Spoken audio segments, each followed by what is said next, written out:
When I was on a forced family vacation in Aspen, I received a strange message from an unknown number. It read, "Fly home immediately. Do not say a word to your mother or your brother." I slipped away to the airport where a lawyer and a police detective were waiting for me at the gate. After they showed me the documents revealing exactly what my family had done to me 22 years ago, the room spun and I completely lost consciousness. My name is Naomi. I am 35 years old. And if you have ever been the scapegoat in your own family, stay with me. Let me know where you are watching from in the comments and subscribe if you believe karma always collects its debts.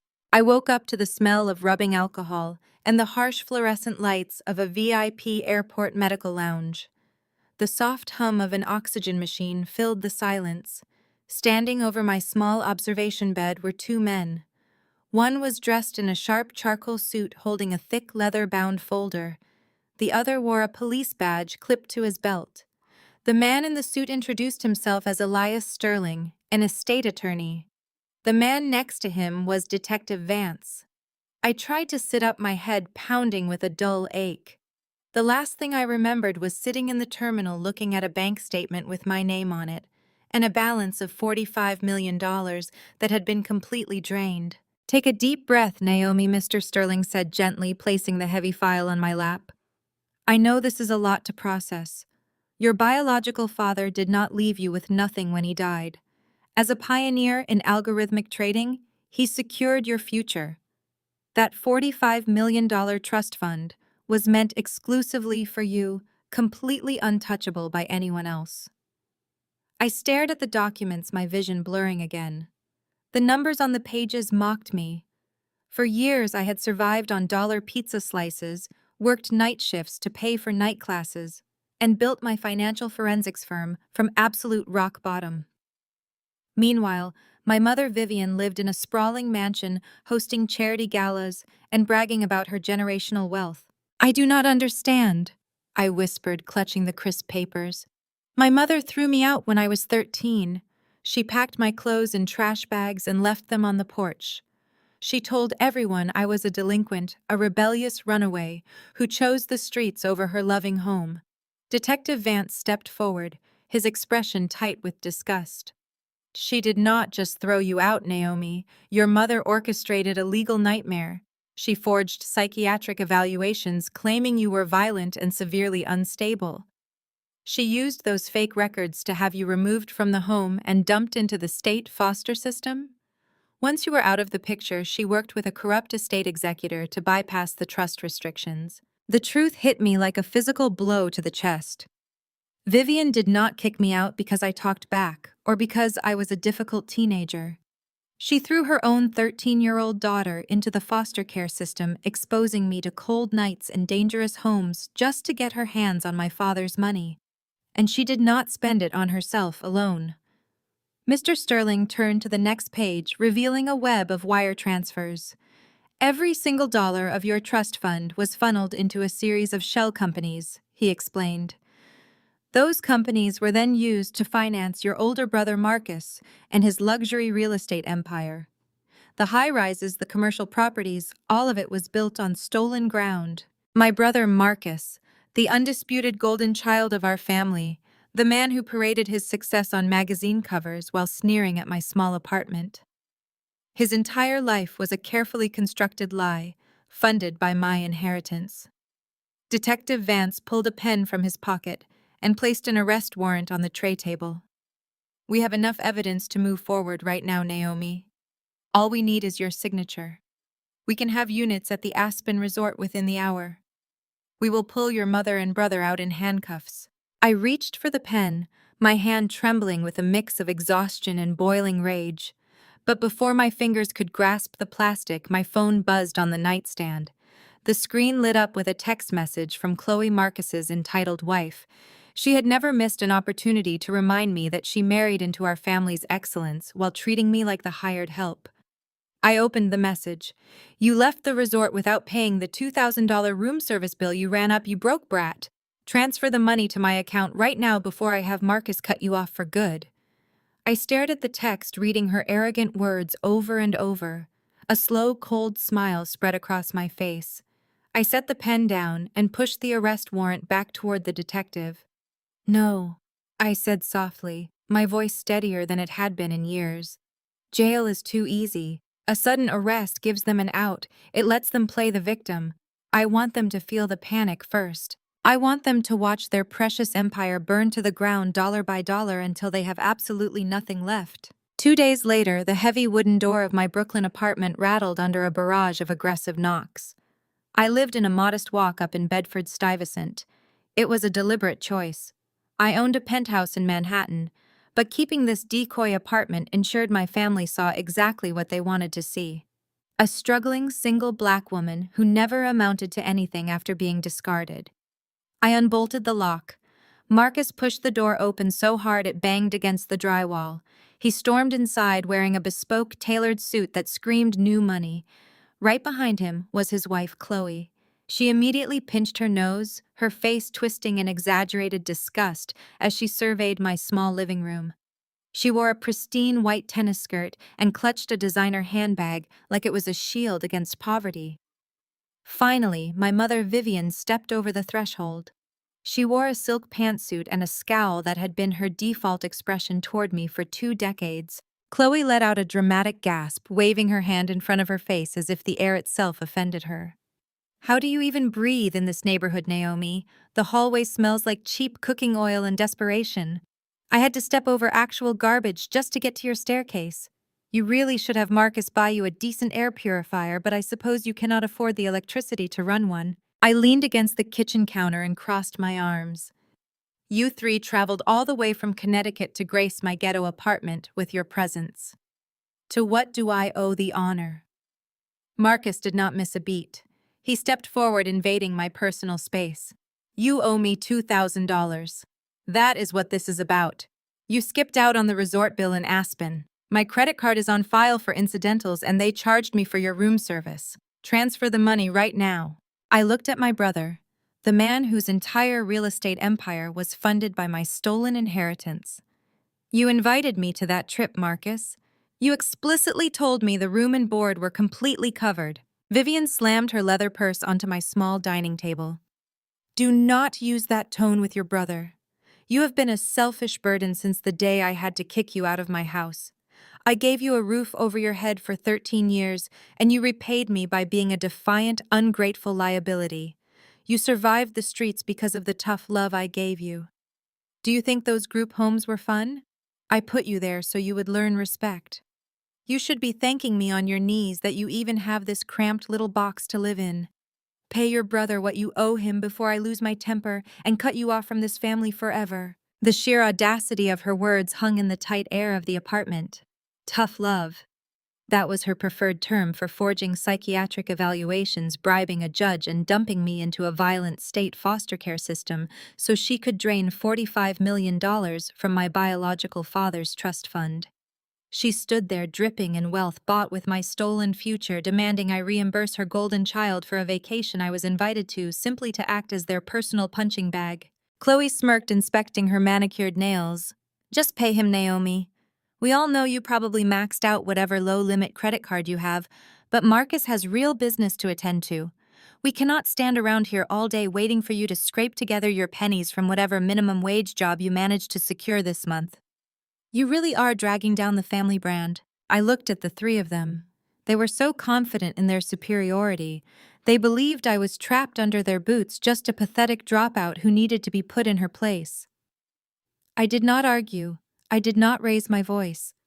I simply reached into my pocket, pulled out my phone, and opened my banking application. "Fine," I said, keeping my voice entirely devoid of emotion. "What is your account routing number, Marcus?" Marcus puffed out his chest, clearly proud that he had intimidated me into submission.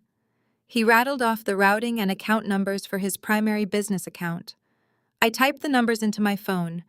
I did not just send the $2,000 he demanded. I authorized a transfer for exactly $5,000. I pressed send and held the confirmation screen up for him to see. Marcus stared at the screen, his smug expression faltering for a fraction of a second. $5,000. Where did you get this kind of money? Before I could answer, Chloe snatched the phone out of his hand to look at the screen herself.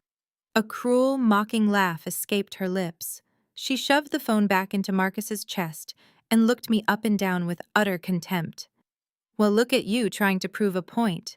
She shook her head, her blonde ponytail bouncing. Keep the change, sweetie. Go buy yourself some decent hair products. Yours is looking a little too unkempt for civilized society. Vivian grabbed her purse, not even bothering to look at me again. Let us go. This place is giving me a migraine. Try to make something of yourself, Naomi. It is embarrassing having to explain your living situation to my friends at the country club. They turned and marched out of the apartment, the heavy door slamming shut behind them. The silence that followed was absolute. I stood in the middle of my living room for exactly 10 seconds, ensuring they were completely gone. Then I walked over to my modest coffee table, pulled out my high-performance laptop, and opened it. I was not a struggling graphic designer or a failed student. I was the founder and chief executive officer of Aegis Forensics, one of the most ruthless financial investigation firms in the country. My entire career was built on tracking hidden assets, dismantling money laundering operations, and exposing corporate fraud. That $5,000 transfer I just sent Marcus was not a surrender. It was a digital Trojan horse. I typed a command sequence into my terminal window. The transfer I initiated carried a custom tracking script embedded in the metadata of the transaction routing. As soon as the funds hit Marcus's business account, my software bypassed his basic commercial bank security protocols and latched onto the outbound money flow. Lines of code cascaded down my screen as my system mapped every single connected account, every offshore holding, every shell company, and every hidden ledger Marcus had tried to conceal from the IRS and his own investors. A warning prompt flashed red on my screen. I clicked the expanded view and leaned closer to read the financial breakdown. Marcus was not the brilliant real estate mogul my mother claimed he was. He was a terrible businessman who had squandered my inheritance on bad investments and flashy properties that generated zero actual revenue. But the real shock was the debt. My software uncovered a hidden liability file linked to a shadow syndicate based out of Chicago. Marcus's company was completely underwater, drowning in exactly $20 million of high-interest illegal debt. He had borrowed money from people who did not use collection agencies to get their money back. They used violence. I watched the cursor blink steadily on the glowing screen. They thought they had come here to put me in my place. They thought they had humiliated me. Instead, they had just handed me the keys to their destruction. I rested my chin on my hands, a slow, genuine smile spreading across my face as I looked at the exact expiration date on Marcus's debt. Gotcha. The next morning, I stepped out of my private elevator and onto the top floor of a gleaming glass skyscraper in the heart of Manhattan. This was the true headquarters of Aegis Forensics. My employees were already buzzing around the open floor plan, analyzing data arrays, tracking offshore accounts, and dismantling complex financial frauds. I walked straight past the reception desk and into the main glass-walled conference room. I called for my lead acquisition analyst and projected Marcus's shadow debt file onto the massive digital monitor taking up the entire back wall. I instructed my team to aggressively buy up every single cent of Marcus's bad debt before the lunch hour. The shadow syndicate holding his commercial paper was notoriously brutal, but they were also ruthless businessmen who only cared about profit. I authorized a 10% premium above market value. They gladly signed over the liens without asking a single question. By noon, the digital ink was dry. I was no longer just Marcus's discarded little sister. I was his primary creditor, and I owned his financial future. Right as the final acquisition papers cleared, my personal cell phone rang. It was Vivian. I answered, keeping my tone perfectly flat and neutral. Vivian did not bother with a standard greeting. She immediately demanded that I attend a family brunch that afternoon at their exclusive country club. She insisted I needed to formally apologize to Chloe for glaring at her in my apartment the day before. Vivian claimed my negative energy was causing Chloe severe emotional distress, and that my ungrateful attitude was tearing the family apart. I did not argue. I did not defend myself or remind her that they had barged into my home uninvited. I simply agreed to be there at 1 o'clock, knowing exactly what kind of public ambush they were setting up. I hung up the phone, slipped on my tailored blazer, and headed back out into the city. I arrived at the country club and found them sitting at a premium patio table overlooking the pristine 18th hole of the golf course. Chloe was sipping a mimosa wearing an oversized sun hat and playing the fragile victim perfectly. Marcus sat next to her, checking his expensive watch, looking profoundly irritated that he had to take time out of his day to deal with me. Vivian sat at the head of the table holding court like a queen addressing a peasant. As soon as I took my seat, the lecture began. Vivian did not even ask for my apology to Chloe. She went straight into praising Marcus, using his fabricated success as a weapon to make me feel as small and insignificant as possible. She spoke loudly, ensuring the wealthy patrons at neighboring tables could hear her bragging about his latest commercial high-rise project. Marcus built his entire real estate company from the mud, Vivian declared, waving her manicured hand in the air for dramatic effect. He is the absolute definition of black excellence. He worked night and day, pulling himself up by his bootstraps, taking risks, and making brilliant investments. Meanwhile, you have spent your entire life making poor choices and struggling to pay rent in a bad neighborhood. You survived because of the tough love I gave you, but you could learn a lot from your brother's sheer brilliance and work ethic, Naomi. I sat perfectly still, absorbing the sheer delusion of her monologue. She really believed her own lies.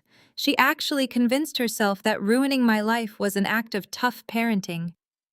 I picked up my crystal glass, took a slow, deliberate sip of my orange juice, and set it down delicately on the white linen tablecloth. I leaned forward slightly and looked directly into Vivian's eyes, refusing to blink. "Really?" I asked, my voice clear and cutting effortlessly through the ambient patio chatter. "I thought he built it from a dead man's trust fund." The entire table went completely shockingly silent. The illusion shattered in an instant. Chloe lowered her oversized sunglasses, her mouth falling open in genuine confusion because she only knew the fake success story Marcus had sold her. Vivian turned a shade of pale I had never seen on her before, her hand freezing in midair, the blood draining entirely from her face. Marcus gripped the edge of the heavy wrought iron table so hard his knuckles turned stark white. His jaw dropped. He opened his mouth to shout at me, assuming I was just throwing out a wild, baseless insult to hurt his pride. He truly thought he was untouchable. He believed the dirty secret of his initial seed money had died decades ago with the corrupted estate executor Vivian had paid off. Before Marcus could utter a single word of outrage, his sleek smartphone started vibrating violently against the glass tabletop. The custom ringtone he had assigned to his chief financial officer echoed loudly in the quiet, tense space. Still glaring at me with pure hatred, Marcus snatched up the phone and answered with an aggressive, defensive bark. But within seconds, the remaining color drained from his arrogant face. His eyes widened in absolute terror. He stood up so fast his heavy iron chair tipped backward and crashed loudly onto the patio stones. Several nearby country club members turned to stare, but Marcus did not care. "What do you mean they sold the debt?" Marcus yelled into the receiver, panic completely overriding his usual polished demeanor. "Who the hell is the new lien holder?" Marcus listened for another excruciating moment, his breathing growing shallow and rapid. His shoulders slumped, and he dropped his phone onto the table like it burned him. He looked at Vivian with pure desperation. His primary lender had just dumped his entire portfolio. The mysterious new lien holder was demanding an immediate $5 million cash payment by 5 o'clock this afternoon. If the money was not wired in full, they were legally authorized to seize his flagship commercial property before the sun went down. The panic in Marcus's eyes was the exact shade of desperation I had tracked through his fraudulent ledgers all morning. I finished my orange juice, stood up, and walked off the patio, leaving them drowning in their chaos. But a cornered rat always tries to chew its way out of a trap. By 4 o'clock that afternoon, my surveillance software flagged a sudden flurry of digital invitations sent from Marcus's phone. Desperate for a rapid cash injection to save his sinking flagship building, he and Chloe threw together a last-minute networking mixer at the elite Oakwood Country Club. They were hunting for emergency investors. I decided to mingle. I arrived at the sprawling clubhouse just as the sun dipped below the tree line. The entrance was flanked by heavy oak doors and a stern bouncer holding a guest list. Chloe stood beside him, acting as the gatekeeper to her husband's financial salvage operation. When her eyes locked onto me, her fake welcoming smile dissolved into a harsh sneer. I wore a tailored charcoal suit, sharp and professional, but to Chloe, I would always be the garbage she scraped off her shoe. She stepped squarely in front of the bouncer, physically blocking my path. "Naomi, you cannot be serious right now," she hissed, her voice dripping with venom. "This is an exclusive investor event. You are not on the list, and you certainly do not fit the dress code. We are entertaining high-net-worth individuals, not charity cases. Do not embarrass Marcus tonight. Turn around and go back to your little neighborhood before I have security escort you to the curb." The bouncer stepped forward, clearing his throat. "Ma'am, if you are not on Mrs. Sterling's list, I have to ask you to step off the property." I did not argue or give Chloe the satisfaction of a reaction. I calmly unclasped my purse and pulled out a solid metal card gleaming with an iridescent black finish. It was the Oakwood Platinum Founders Card. There were only 5 in existence. I did not just have a membership here. My financial firm had quietly purchased a 20% ownership stake in the entire estate 2 years ago. I handed the card to the bouncer. He glanced at it, his eyes widening in immediate recognition. His posture shifted from intimidating to deeply deferential. He shoved the leather-bound list aside, bowed his head, and held the heavy oak door open for me. "My deepest apologies, Ms. Naomi. We were not informed a founder was joining us this evening. Right this way." Chloe stared at the metal card, as if it were a venomous snake. Her jaw worked silently. I retrieved my card, gave her a terrifyingly calm smile, and walked into the grand ballroom. Inside, Marcus was sweating through his bespoke suit, cornering a group of 3 wealthy real estate investors near the grand fireplace. He was talking fast, trying to sell them a piece of a company I already owned. I strolled over to the bar, ordered a sparkling water, and watched. But Chloe was not about to let my humiliation go unpunished. She followed me inside, her shock morphing into defensive hostility. She marched straight over to the group of investors, positioning herself right next to me. She placed a manicured hand on the arm of the wealthiest-looking investor and manufactured an expression of deep distress. "Richard, I am so sorry for the interruption," Chloe said, her voice trembling with perfectly executed fake vulnerability. She looked at me, her eyes filling with dramatic, weaponized white tears. "You will have to excuse my sister-in-law. Naomi has always been incredibly aggressive toward me.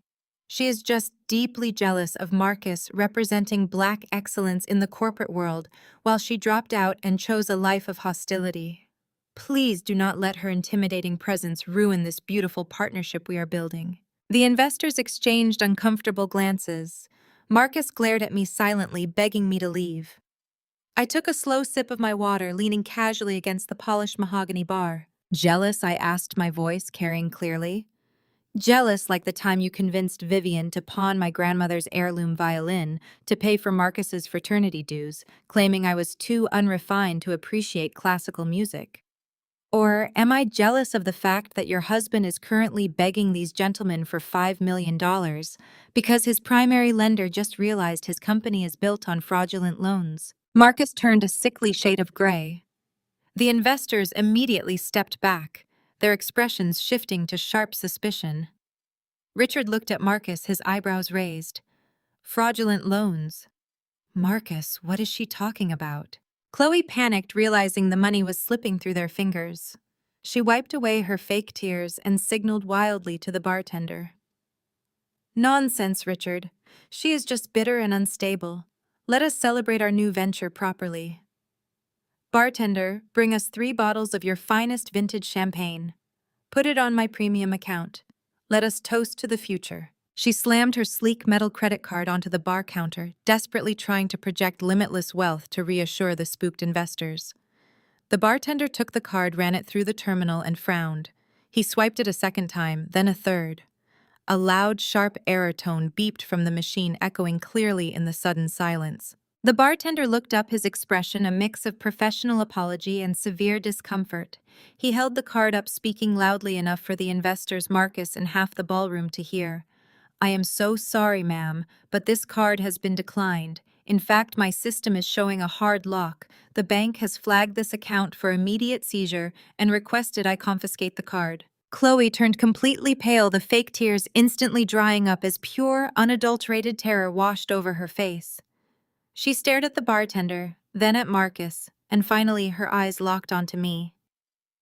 I raised my glass of sparkling water, gave her a slight mocking toast, and took another sip.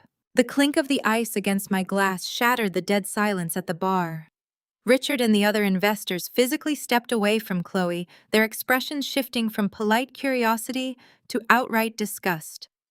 In the world of high finance, a frozen credit card was not just an embarrassment. It was a glaring red flag of insolvency. Marcus lunged forward, desperately trying to laugh it off as a banking error, patting his pockets for a different card, but the damage was done. The illusion of their untouchable wealth had cracked wide open. Chloe could not maintain the fragile weeping victim act a second longer. Her eyes darted around the room, taking in the stares and the whispers of the elite country club patrons. Then her gaze snapped back to me, feral and frantic. She dropped her designer clutch onto the bar, marched over, and clamped her manicured fingers around my upper arm. Her acrylic nails dug into my blazer like talons. She leaned in, her breath hot against my ear.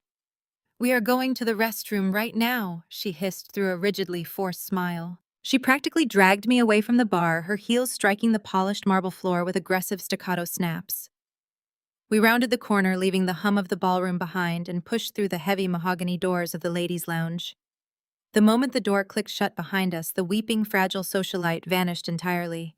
She flipped the brass deadbolt, locking us inside the opulent, gold-accented bathroom. Her face twisted into a mask of pure malice. She backed me toward the sinks, jabbing her index finger at my face. "I do not know what kind of cheap trick you pulled out there, but you are going to fix it right now." Her voice bounced harshly off the floor to ceiling mirrors. "You hacked my account. You are just a bitter, jealous college dropout who could not stand to see us succeeding. I want my card unblocked before Marcus finishes smoothing things over with Richard. Fix whatever glitch you caused, Naomi, or I swear to God, I will have Marcus destroy you." I did not flinch. I did not raise my hands defensively. I simply looked at her shaking finger, then stepped past her to the gold-plated sink. I turned the handle, letting the warm water run over my hands, and grabbed a pump of the expensive jasmine-scented soap. The sound of the running water seemed to infuriate her even more. She slammed her hand flat on the marble counter next to me. "Are you deaf?" Chloe screamed, her pristine white tennis skirt swishing as she stamped her foot. "I said I will have him destroy you." I worked the lather between my fingers, moving with slow, deliberate precision. I looked at her reflection in the mirror. "Destroy me?" I asked, my voice carrying a quiet, terrifying calm. "Destroy me like how you two destroyed my credit when I was 18 years old by putting a Mercedes-Benz in my name." Chloe rolled her eyes, scoffing loudly. "Oh, please, you are still holding on to that ancient history. You owed this family for putting up with you." I rinsed the soap from my hands, letting the water spiral down the drain. "Ancient history to you. But I remember being a freshman sitting in a freezing dorm room trying to figure out how to buy textbooks. I remember the repo men showing up at my campus job publicly humiliating me because you and Marcus decided you needed a third luxury vehicle but did not want the debt on your own pristine credit reports. You forged my signature. You let the payments default. You completely ruined my financial future before my adult life even started, all while you drove that car to your spa appointments. You survived, Chloe spat back, crossing her arms defensively. You are here now wearing a nice suit, acting like you are better than us. So get over it, and undo whatever you did to my bank account. You have no idea who you are dealing with. If you do not fix this, Marcus will ruin your entire miserable life. I reached over and turned off the brass faucet. The sudden silence in the restroom was deafening. I turned to face her, stepping directly into her personal space. She instinctively backed up until her shoulders hit the door of a bathroom stall. The arrogant fire in her eyes began to flicker, replaced by a creeping, icy dread. "No, Chloe," I said, lowering my voice to a razor-sharp whisper. "You have no idea who you are dealing with. You think Marcus is going to protect you. You think Marcus is in charge. But Marcus does not even know about the Pelican Trust, does he?" Chloe stopped breathing. Her eyes widened so far I could see the whites all the way around her irises, her arms uncrossed falling limply to her sides. I took another step closer, trapping her against the wooden door. "I know about the shell company registered in Delaware. I know about the fake consulting invoices you have been generating for the past 3 years. You have been siphoning money straight out of Marcus's operating budget, categorizing them as vendor payouts." I leaned in until I was mere inches from her pale face. "You have stolen exactly $4,212,680 from your own husband, and you wired every single cent of it into a private offshore account in the Cayman Islands." Her mouth opened, but no sound came out. She looked like she was going to be physically ill. The tough, aggressive bully had completely evaporated, leaving behind a terrified thief who had just been caught red-handed in the vault. "Who?" She stammered, her chest heaving as she struggled to draw breath. Her voice was barely a squeak. "Who are you?" I stepped back, picked up a thick linen hand towel from the silver tray, and methodically dried my hands. I folded the towel neatly, tossed it into the brass trash receptacle, and adjusted my blazer. "I am the one who just froze your Cayman account." I left Chloe trembling in the opulent country club bathroom, her perfectly manicured hands gripping the marble sink for physical support as her financial reality crumbled around her. I walked out the heavy mahogany doors, bypassing the main ballroom entirely, and headed straight for the valet. The crisp evening air felt electric against my skin. I handed my ticket to the attendant, tipped him generously, and slid into the quiet sanctuary of my town car. The drive back to the city was peaceful. I had finally severed the puppet strings they thought they still held, but parasites do not simply give up when their host fights back. They find another angle of attack. Less than 48 hours later, my phone vibrated on my desk at the Aegis Forensics headquarters. The caller identification displayed Vivian's private number. I let it ring 3 times before answering, putting it on speaker, while I reviewed a complex offshore forensic audit on my secondary monitor. Naomi Vivian gasped into the receiver. Her voice was pitched in a breathless, fluttering wheeze that sounded entirely rehearsed. "You need to come to Mount Sinai Hospital immediately. It is my heart. I am having severe palpitations. The doctors are running tests, but my chest feels like it is being crushed in a heavy iron vise. Please, Naomi, I do not know how much time I have left. You must come right now." I muted my microphone for a fraction of a second, letting out a short, quiet exhale. Vivian had always possessed a flair for the dramatic, but faking a cardiac event was a new level of absolute desperation. The shadow debt was suffocating, Marcus Chloe's offshore safety net was locked down tight, and now the matriarch of the family realized they were bleeding cash fast enough to warrant a full theatrical medical performance. I unmuted the phone. "Which room?" I asked, my tone perfectly flat and devoid of the panic she desperately wanted to hear. She rattled off the suite number in the exclusive private wing of the hospital, her breathing miraculously steadying just long enough to ensure I had the correct floor and elevator details. I ended the call, closed my high-performance laptop, and took a cab straight uptown, fully prepared to walk into a trap. The private VIP wing of Mount Sinai did not smell like a hospital. It smelled like fresh lilies, expensive citrus floor wax, and exorbitant wealth. I pushed open the heavy oak door to Vivian's suite and stepped inside. The high-tech heart monitor beside the bed was beeping with a slow, steady, perfectly healthy rhythm. Vivian was not hooked up to emergency oxygen. She was not clutching her chest in agony or surrounded by frantic doctors.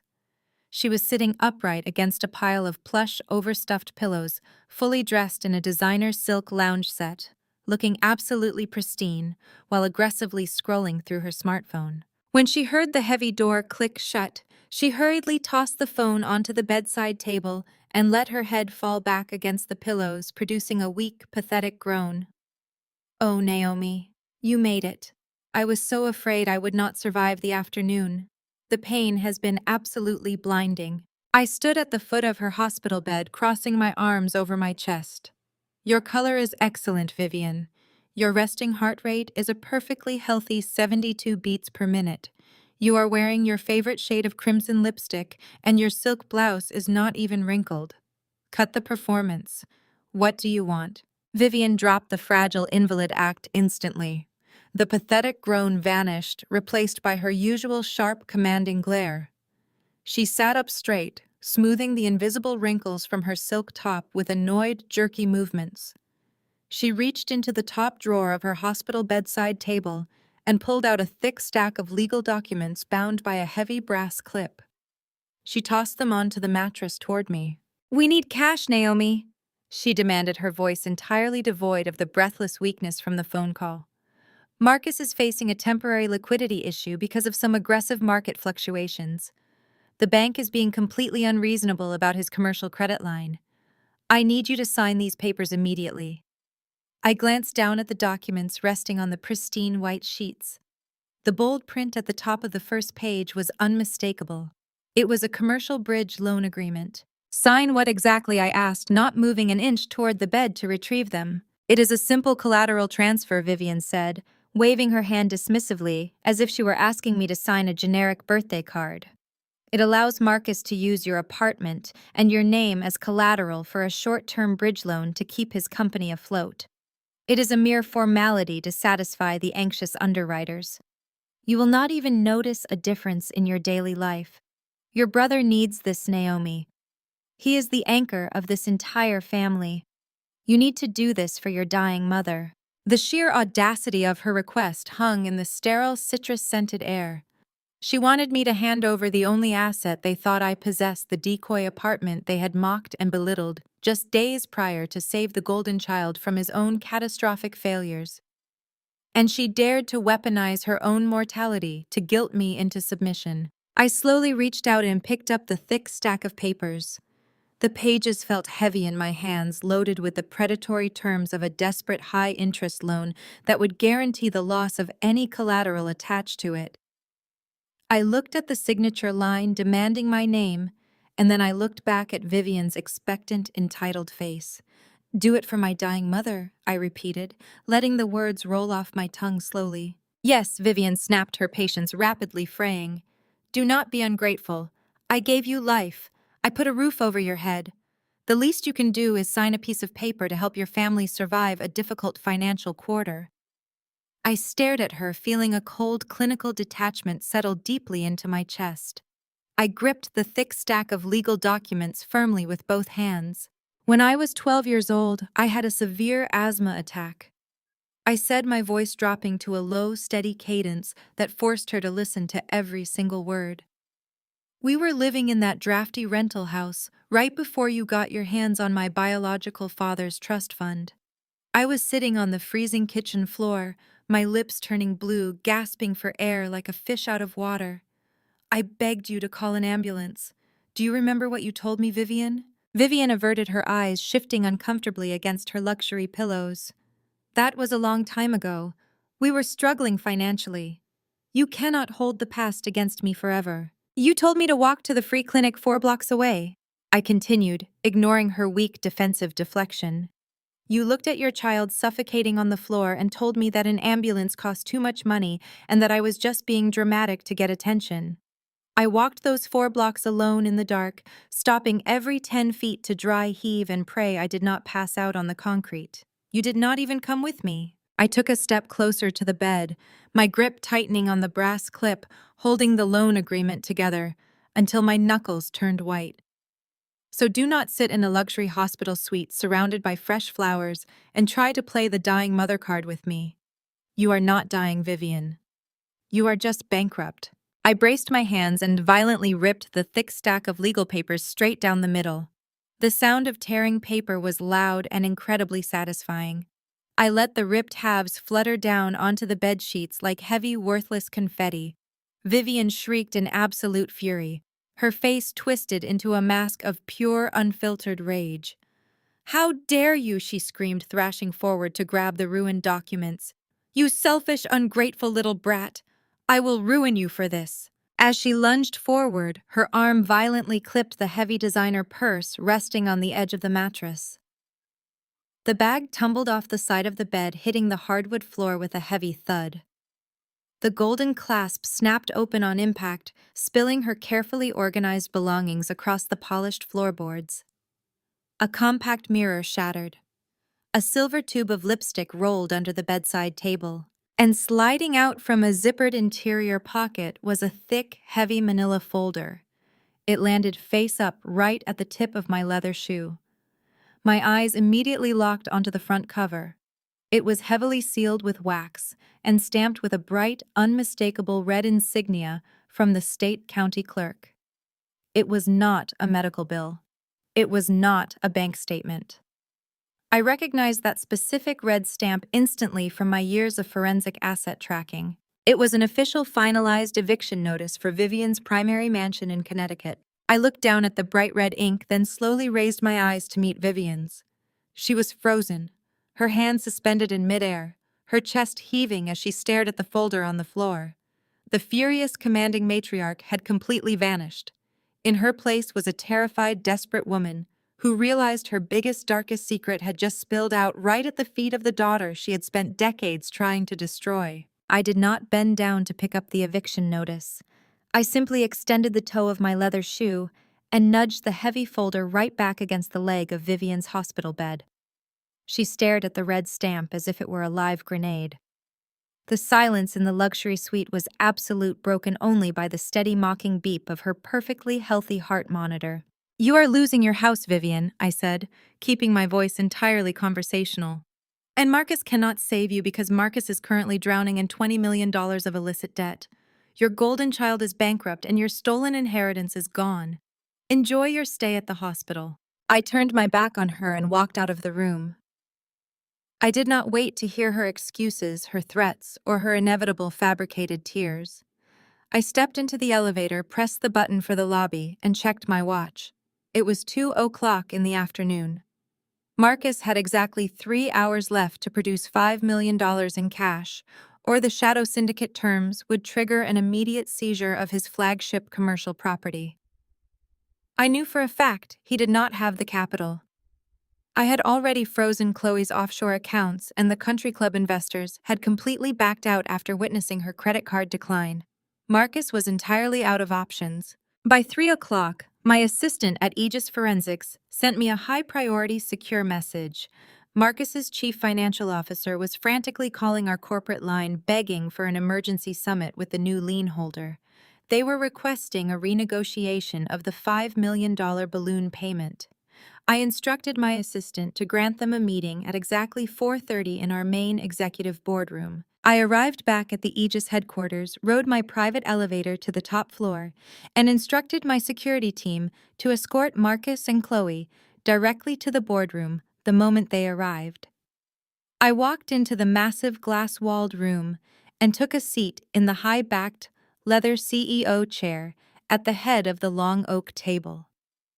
I spun the chair around so I was facing the floor-to-ceiling windows looking out over the sprawling Manhattan skyline. Right at 4:30, the heavy mahogany doors of the boardroom swung open.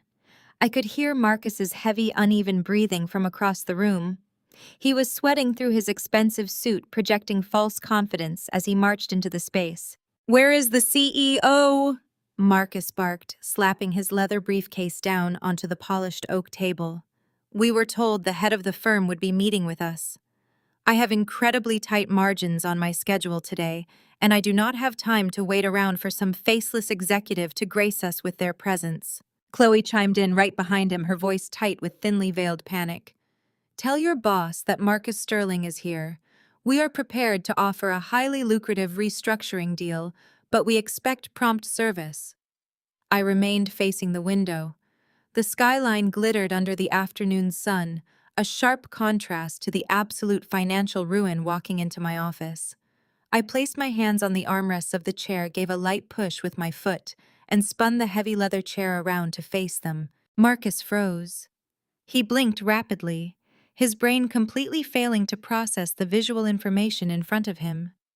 Chloe stopped dead in her tracks, her hand hovering awkwardly over her purse.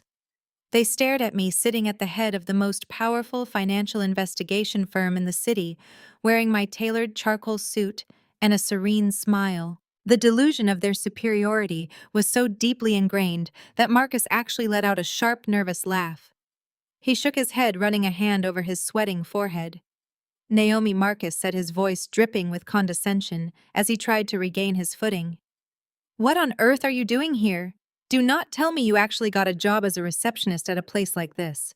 Did you sneak into the boardroom just to spy on us? Chloe crossed her arms, her posture immediately shifting back to arrogant hostility. Seriously, Naomi, you are stalking us now. This is a private corporate meeting. Get out of here before Marcus has you fired. In fact, while you are at it, get me a sparkling water, and get Marcus a black coffee, then go tell your actual boss that we are waiting. They truly believed it. They believed there was absolutely no universe where the sister they had abused, robbed, and discarded could possibly hold power over them. They were clinging to the very last shred of their fabricated reality, assuming I was nothing more than a rogue employee serving their betters. I did not stand up. I did not raise my voice. I simply reached forward and pressed a small silver button embedded in the digital console of my desk. Instantly, the transparent glass walls surrounding the boardroom frosted over, turning completely opaque and sealing us inside a soundproof vault. At the exact same moment, the ceiling-mounted projector hummed to life. A massive high-definition digital document flashed onto the wall directly behind me. It was the absolute transfer of debt, assigning Marcus's $20 million liability directly to Aegis Forensics. And right at the bottom, magnified to 10 times its normal size, was Marcus's own frantic, desperate signature from his original predatory loan. Marcus's eyes tracked up to the screen. The color drained from his face so fast he looked like a corpse. His mouth opened, but his vocal cords completely paralyzed. The realization hit him like a physical blow to the chest. He looked back down at me, his arrogance shattering into a million jagged pieces. Chloe stared at the screen, her breathing shallow, her eyes darting frantically between the glowing document and my completely impassive face. I leaned forward, resting my elbows on the polished oak table, and steepled my fingers. "I am the boss, Marcus," I said, my voice cutting through the silence like a scalpel. "And you have exactly 30 seconds to tell me why I shouldn't take your company, your cars, and your wife's jewelry." The glowing digital projection seemed to burn into his retinas. For 10 grueling seconds, the boardroom was dead silent. I watched his mind frantically try to construct a reality where this was a mistake, a prank, anything but the cold, hard truth. Then the shock paralyzing him shattered instantly, replaced by a blind, explosive fury. He slammed both hands onto the oak table, his face turning a mottled, dangerous shade of purple. "This is a setup," he roared, spittle flying from his lips. "You fraudulent little thief! You hacked my files! You orchestrated this entire scam!"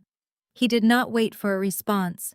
Decades of unpunished entitlement fueled his violent surge forward.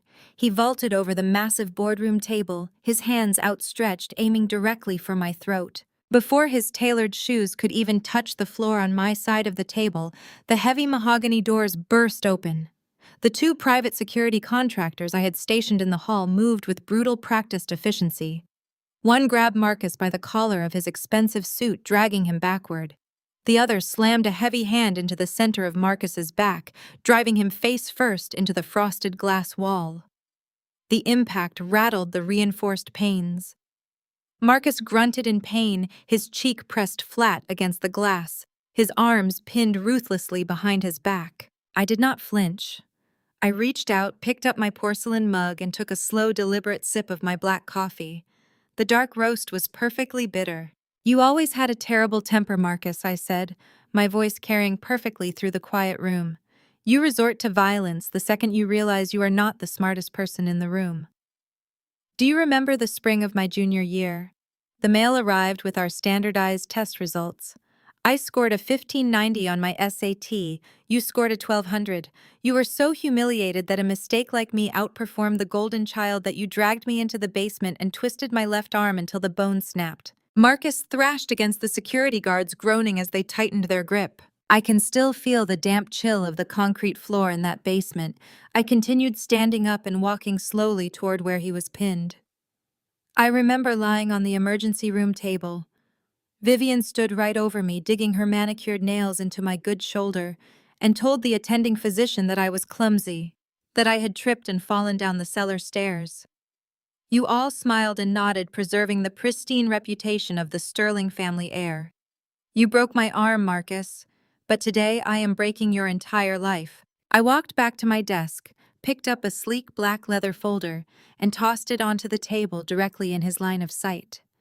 It slid across the polished wood, stopping inches from his face. Those are the formalized foreclosure and asset seizure documents, I explained, watching his eyes dart toward the legal paperwork. Aegis Forensics purchased your bad debt for pennies on the dollar. By defaulting on your balloon payment today, you triggered the immediate surrender clause.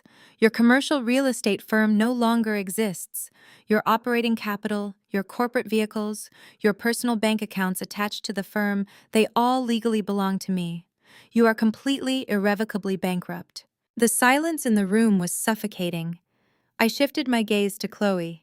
She was backed into the furthest corner of the boardroom, her hands covering her mouth.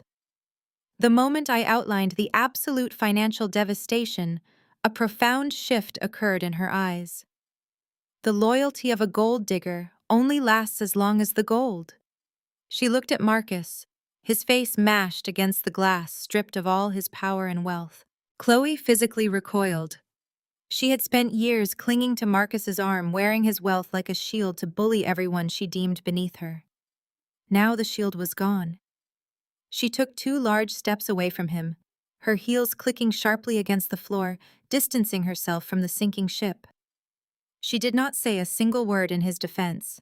She just looked at him with sheer, unadulterated disgust. Marcus saw her step away, his eyes widening in panicked desperation. He thrashed against the guards again, his voice cracking. "You cannot do this! Vivian will not let this happen!" he screamed, sounding like a petulant child rather than a corporate titan. "She has the lawyers, she has the connections, she will fix this, she always fixes everything." I smiled a genuine, terrifying smile. I gestured to the guards. Let his right hand go. Let him reach into his pocket. The security contractor slightly relaxed his grip just enough for Marcus to frantically dig into his tailored trousers and pull out his smartphone. His hands were shaking so violently he almost dropped the device. He swiped at the screen, jabbing Vivian's contact icon. "Call her," I commanded, my tone turning to ice. "Put her on speaker. Let us all hear how the matriarch is going to save you." He mashed the speaker button. The phone rang once, twice. Then the line clicked open. Marcus opened his mouth to beg for help, but he was immediately cut off by a sound that froze the blood in his veins. Vivian was screaming.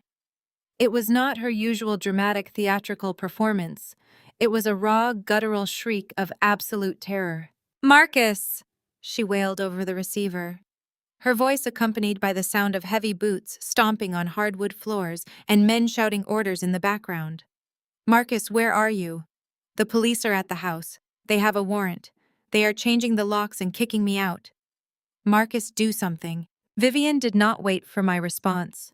She smoothed the front of her ruined designer dress, shot one last triumphant glare across my glass desk, and marched out of the executive suite.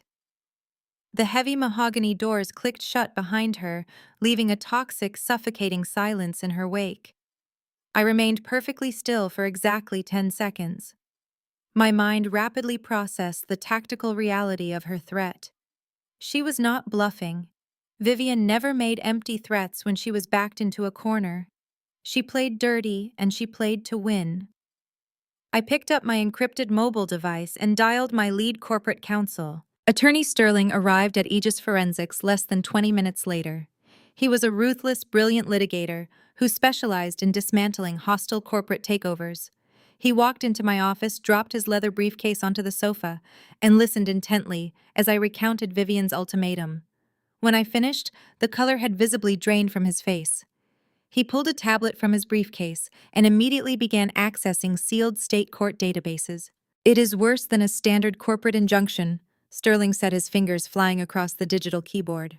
If she still holds an active conservatorship from your 18th birthday, she possesses the legal equivalent of a nuclear warhead. Under state law, a conservator has absolute uncontested authority over your personal autonomy and your financial assets. She could literally walk into this building tomorrow morning with a court order, freeze your corporate accounts, terminate your security access, and transfer ownership of Aegis Forensics directly to herself. I leaned forward, resting my elbows on the glass desk. That conservatorship was a complete fabrication. When I turned 18 and demanded an audit of my biological father's trust fund, she panicked. She paid a private physician to declare me emotionally unstable and highly dangerous. She had me locked in a psychiatric facility for 3 weeks under the guise of severe hysterical exhaustion. By the time they released me, the trust fund was empty, and the financial records were permanently sealed. Sterling shook his head, his expression grim. The fraudulent nature of the original hospitalization does not matter right now. What matters is the signature on the order. Vivian did not just use any judge. She used Judge Thomas Caldwell. He currently presides over the appellate family court. I know Caldwell. I said, a cold realization settling into my bones. He is the same judge who repeatedly threw out my petitions to unseal the trust records when I was in college. Exactly, Sterling replied, pacing the length of my office. Vivian has had him on her private payroll for over 2 decades. He is deeply, systemically corrupt.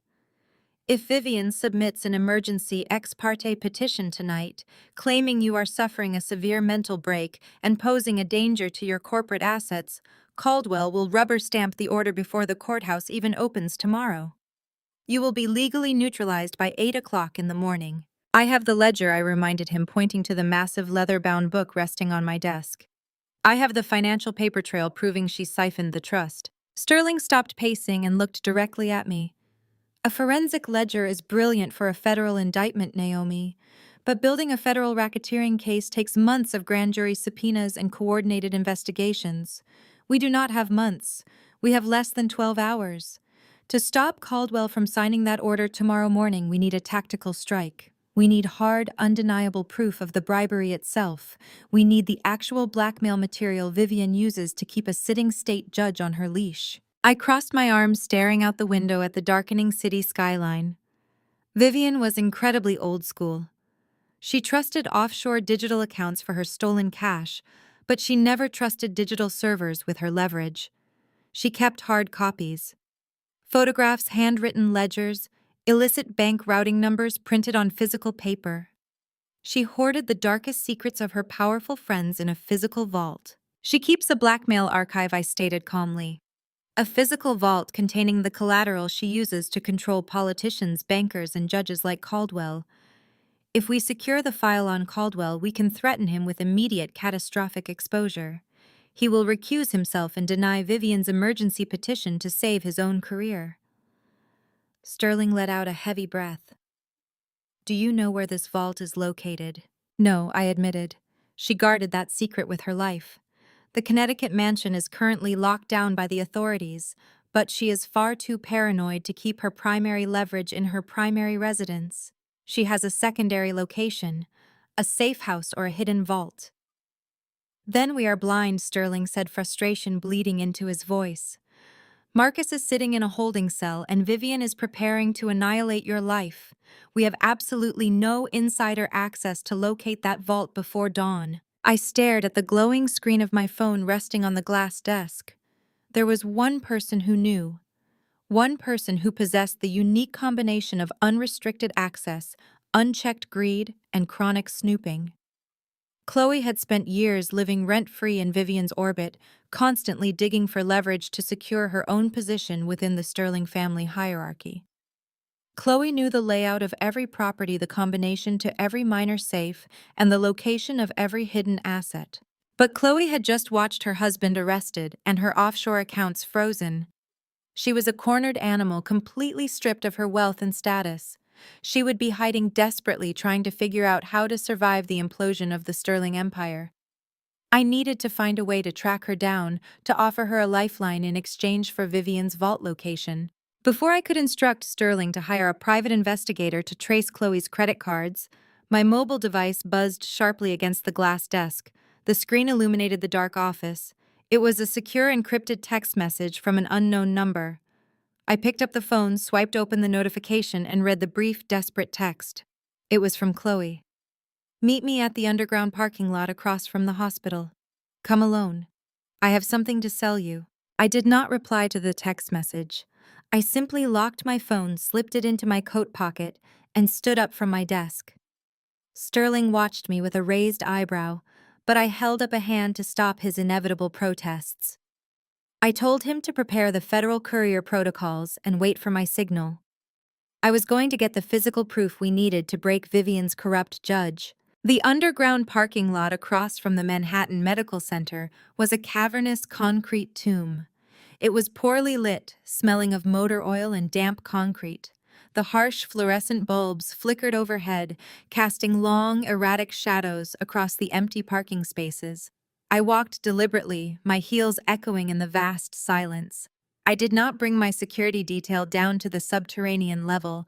Chloe was a cornered animal, and cornered animals spook easily. I found her pacing nervously behind a concrete pillar in the furthest corner of the third sublevel. The transformation was startling. Just hours ago, she had been wearing a pristine Chanel suit and glaring at me with unbridled disgust. Now she was shivering in a plain trench coat, her immaculate hair pulled back into a messy knot.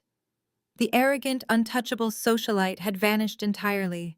She looked exactly like what she was, a desperate woman watching her stolen empire evaporate into thin air. She stopped pacing the second she heard my footsteps. She clutched her coat tightly around her chest, her eyes darting nervously toward the exit ramp before locking onto me. "You actually came alone?"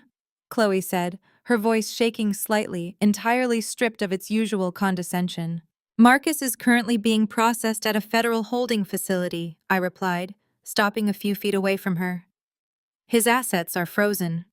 His firm is dismantled, and Vivian is currently drafting a petition to declare me legally incompetent to seize my company." "You texted me because you have a severe problem, Chloe. You are married to a sinking ship, and the captain is going to prison." "I am not going down with him," she blurted out, her composure cracking instantly. "I did not sign up for federal indictments and seized assets. Marcus lied to me. He told me the debts were manageable. He told me the shadow syndicate was just a temporary cash flow solution. I refuse to rot in a courtroom defending a man who gambled away our entire life. I have absolutely nothing left, Naomi. They froze my personal accounts. My credit cards are declining. I cannot even book a hotel room." "And you think I'm your personal bailout fund?" I asked, crossing my arms. "We do not have to be enemies," Chloe said, taking a tentative step forward. Her voice took on a sickly sweet, placating tone that made my stomach turn. She was attempting to play the victim, attempting to align herself with me against the Sterlings. "We both know exactly how toxic Vivian is. She controlled Marcus. She controlled everything. I was just caught in the crossfire. You know I always liked you, Naomi. I always thought you were treated horribly by them. We are both victims of Vivian's manipulation." I let out a short, harsh laugh that echoed off the damp concrete walls. The sheer audacity of her historical revisionism was staggering. "You always liked me," I repeated, letting the words hang in the freezing air. "Let us take a walk down memory lane, Chloe. Let us revisit Thanksgiving 5 years ago." I had just finished working a double shift to pay for my college textbooks. I came to the Connecticut house because Vivian insisted on a mandatory family photo for her country club newsletter. You were standing in the grand foyer holding a glass of expensive champagne. Do you remember what you said to me? Chloe swallowed hard, her eyes dropping to the concrete floor. "You looked me up and down," I continued, my voice dropping to a dangerous whisper, "and you told Vivian that my hair was too unkempt for the formal dining room. You said I looked like the hired help, and that it would ruin the aesthetic of your dinner party. You made me eat a plate of cold turkey standing up in the kitchen while you and Marcus laughed over vintage wine in the next room. Do not ever stand there and pretend you were a victim, Chloe. You were an active, enthusiastic participant in my abuse. You loved watching me suffer because it made you feel superior. She physically flinched, stepping back against the concrete pillar. The manipulative sweetness vanished, replaced by the raw, naked greed that had always defined her. "Fine," she snapped, dropping the charade entirely. "No apologies. No sisterhood. This is a pure business transaction. You need hard evidence to stop Vivian from executing that conservatorship. You need the blackmail files she keeps on her pet judges and politicians. I know exactly where they are." My heart rate spiked, but I kept my facial expression completely neutral. "Where?" "It is behind a false wall panel in the master library of the Connecticut House," Chloe said rapidly. "She has a hidden climate-controlled biometric safe built directly into the foundation. It is completely off the grid. No digital footprint, no internet connection. That is where she keeps the physical ledgers, the photographs, the bribery logs. She keeps the file on Judge Caldwell in there. I have seen it with my own eyes. And you have the combination I stated." "I have the combination, and I know how to bypass the biometric scanner," Chloe confirmed, her eyes gleaming with desperate calculation. "But I am not giving it to you for free. I want $2 million wired immediately to an untraceable offshore account in the Cayman Islands. And I want a private charter flight out of the country. Tonight. Safe passage to Europe before the federal investigators realize I was an accessory to Marcus's fraud." She was demanding a fortune and a getaway car. It was an extortionate, highly illegal request. It was also exactly what I needed. "The Connecticut house is currently locked down by the authorities," I pointed out. "The police are guarding the perimeter." "The exterior is guarded," Chloe corrected, a sly, triumphant smile returning to her face. "But the interior security system is wired through Marcus's private server. If you can get the safe open, you can walk out the back service entrance with the documents before the perimeter guards even know you are inside. But you cannot open that safe without my code." I stared at her in the dim light. She was offering me the exact weapon I needed to destroy Vivian's corrupt judge and save Aegis Forensics. She was entirely driven by self-preservation, which meant she was entirely predictable. I reached into my coat pocket. I bypassed my phone and wrapped my fingers around a small, sleek silver object I kept on my keychain. I pulled it out and held it up under the flickering fluorescent lights. It was a high-capacity USB drive, completely unmarked and polished to a mirror finish.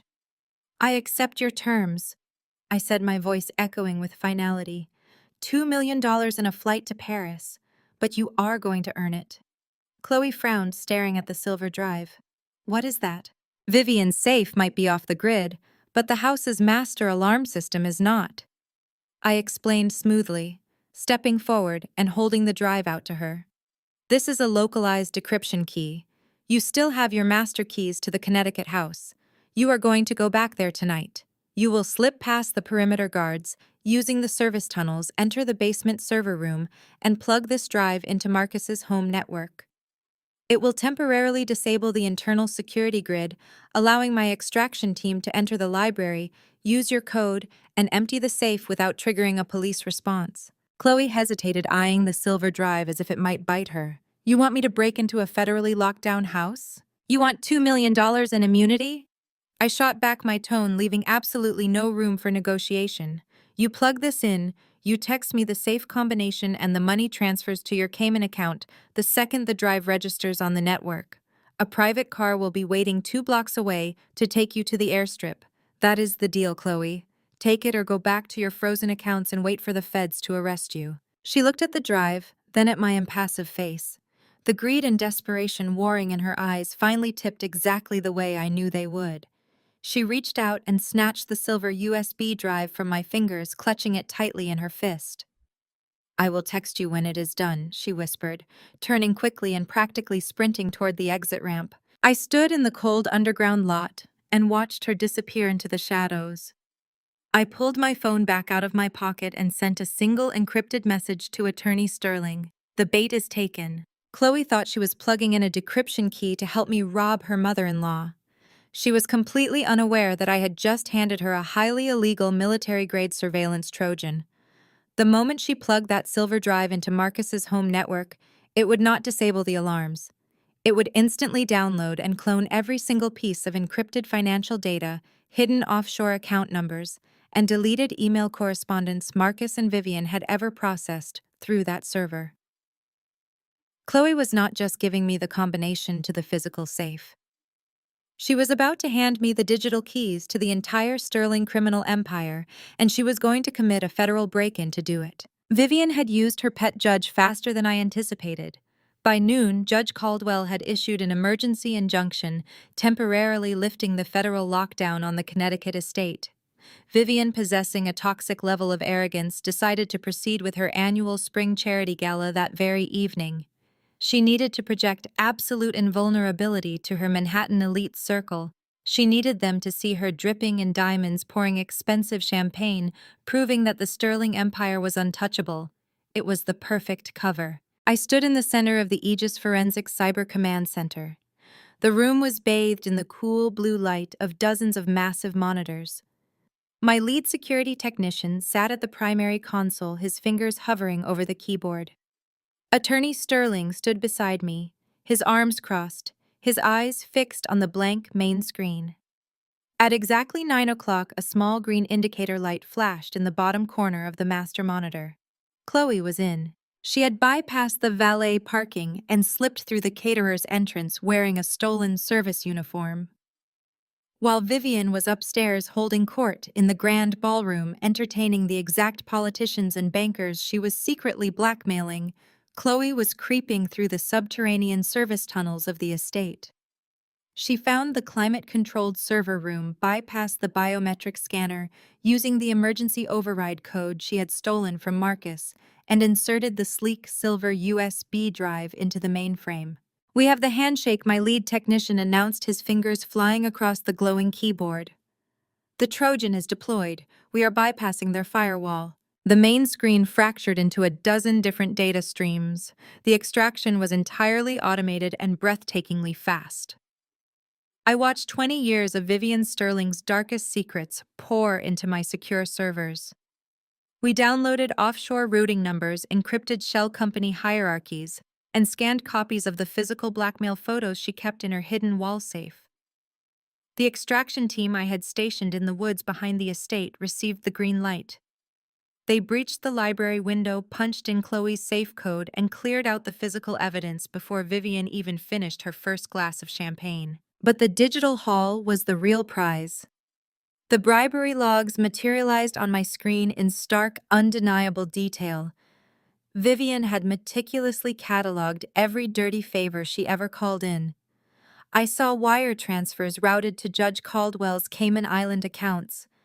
I saw the exact payouts given to the private physicians who had me committed to the psychiatric ward. I had the absolute proof I needed to destroy Caldwell and rip Vivian's corrupt safety net to shreds. "We have it all," Sterling said, letting out a sharp breath of relief. "We can file these logs with the federal prosecutor before midnight. Caldwell will be facing a grand jury by tomorrow morning." My technician suddenly held up his hand, signaling for quiet. He pulled his headset down around his neck and stared intensely at a secondary monitor. "I have an anomaly," he said, his voice tight with confusion. The Trojan swept the root directory of the server. It bypassed a heavily encrypted partition drive buried beneath the financial ledgers. It is an archaic file format.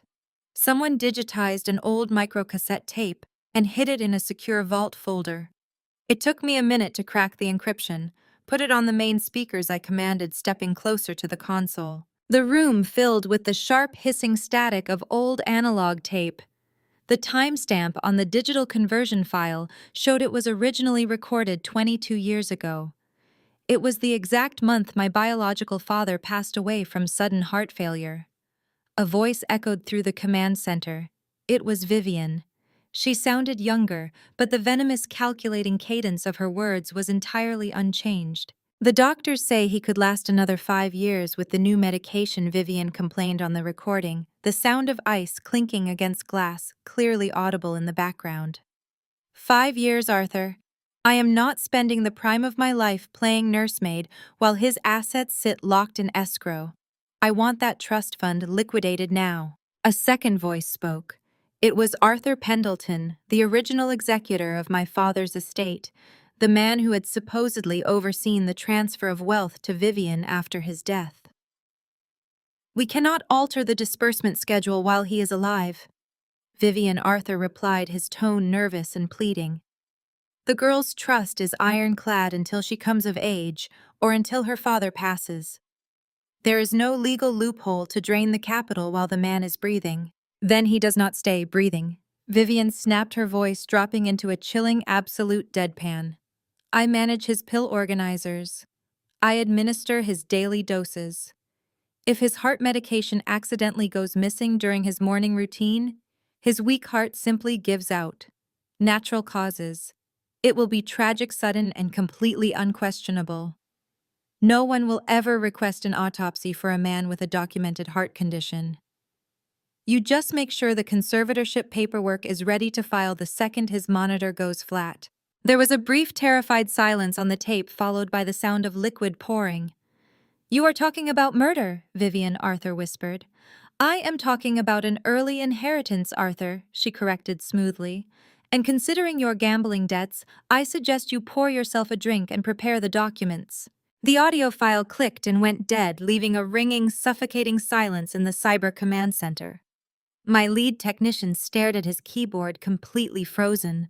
Sterling slowly lowered his hands, his face drained of all color, his legal mind struggling to process the sheer magnitude of the evil we had just uncovered. I stood rooted to the floor, my eyes locked on the audio waveform frozen on the digital monitor. The breath hitched in my throat, a sharp, ragged sound that tore through the quiet room. For 22 years, I believed my father's heart had simply failed him. I believed he had succumbed to a tragic illness, leaving me trapped in the care of a woman who despised me. My eyes filled with hot, blinding tears. My hands balled into fists so tight my fingernails cut into my palms. This was no longer just a corporate battle over stolen trust funds and seized commercial real estate. It was no longer about bankrupting Marcus or exposing a corrupt family court judge. Vivian did not just steal my future. She murdered my father. The crushing weight of that revelation paralyzed the cyber command center.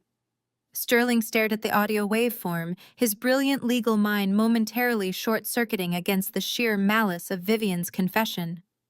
My lead technician had his hand suspended above the keyboard, holding his breath, as if any sudden movement might shatter the fragile silence. I squeezed my eyes shut, forcing the hot tears back. I could not afford the luxury of grief. Grief was a passive emotion, and I required active, calculated destruction. I reached out and wiped my face, my expression hardening into a mask of absolute zero. "Save that audio file in 3 separate offline locations." I ordered, my voice startling the technician out of his trance. "We hand that directly to the federal prosecutor along with the bribery logs. This is a homicide investigation now." Before the technician could execute the command, the primary monitor flashed a glaring, aggressive red. A loud warning siren chirped from the console. "We just lost the handshake," the technician said, his fingers flying across the keys in a frantic blur. "The data stream from the Connecticut estate is gone. The connection was completely severed at the source." "Did the firewall catch us?" Sterling asked, stepping forward. "No," the technician replied, shaking his head. It was a hard physical disconnect. Someone pulled the drive straight out of the server port. I stared at the black screen, the tactical implications instantly falling into place. Chloe was a coward, but she was a self-serving coward. She would never pull the drive before her $2 million wire transfer cleared. That meant someone else was in the basement.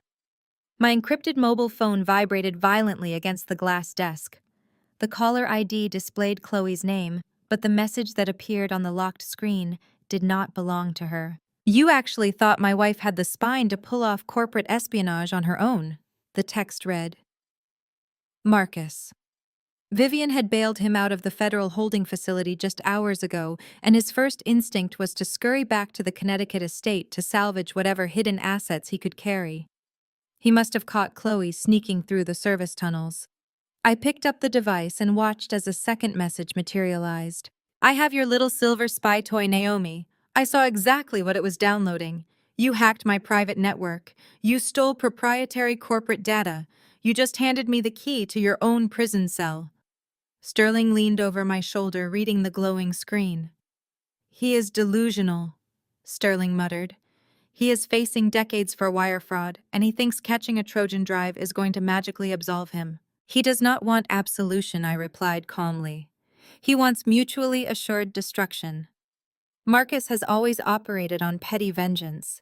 He knows his commercial real estate firm is dead, but he thinks he can use this to take Aegis Forensics down with him.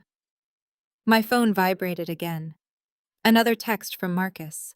You wanted to play in the big leagues, little sister. Well, let us see how your pristine corporate reputation handles a massive espionage scandal. I just forwarded the access logs from your Trojan drive to my friends at Channel 8. They love a good hit piece on a corrupt executive stealing from her own flesh and blood. Sterling cursed under his breath. Channel 8 was a notoriously sleazy local media outlet. They thrived on sensationalism, unverified rumors, and destroying reputations without bothering to check the facts. Vivian and Marcus had used them for years to plant vicious stories about their business rivals. If Channel 8 ran a breaking news segment accusing the CEO of Aegis Forensics of illegal wiretapping and corporate espionage, our stock would tank before the market opened. Our clients would panic, and the resulting federal scrutiny could tie up our assets for months. He is trying to trigger a panic sell-off, Sterling said, pulling out his own phone to start dialing our public relations crisis team. If they run that story, it will cause irreparable damage to the firm's credibility. We need to issue a preemptive cease and desist immediately. Cancel that call. Sterling, I ordered, not taking my eyes off the black screen of the monitor. He stopped, his thumb hovering over the dial button. Naomi, if this goes live, it will be a public relations nightmare. I said cancel the call! I repeated my tone, leaving absolutely zero room for debate. Let him run the story. My phone vibrated one final time.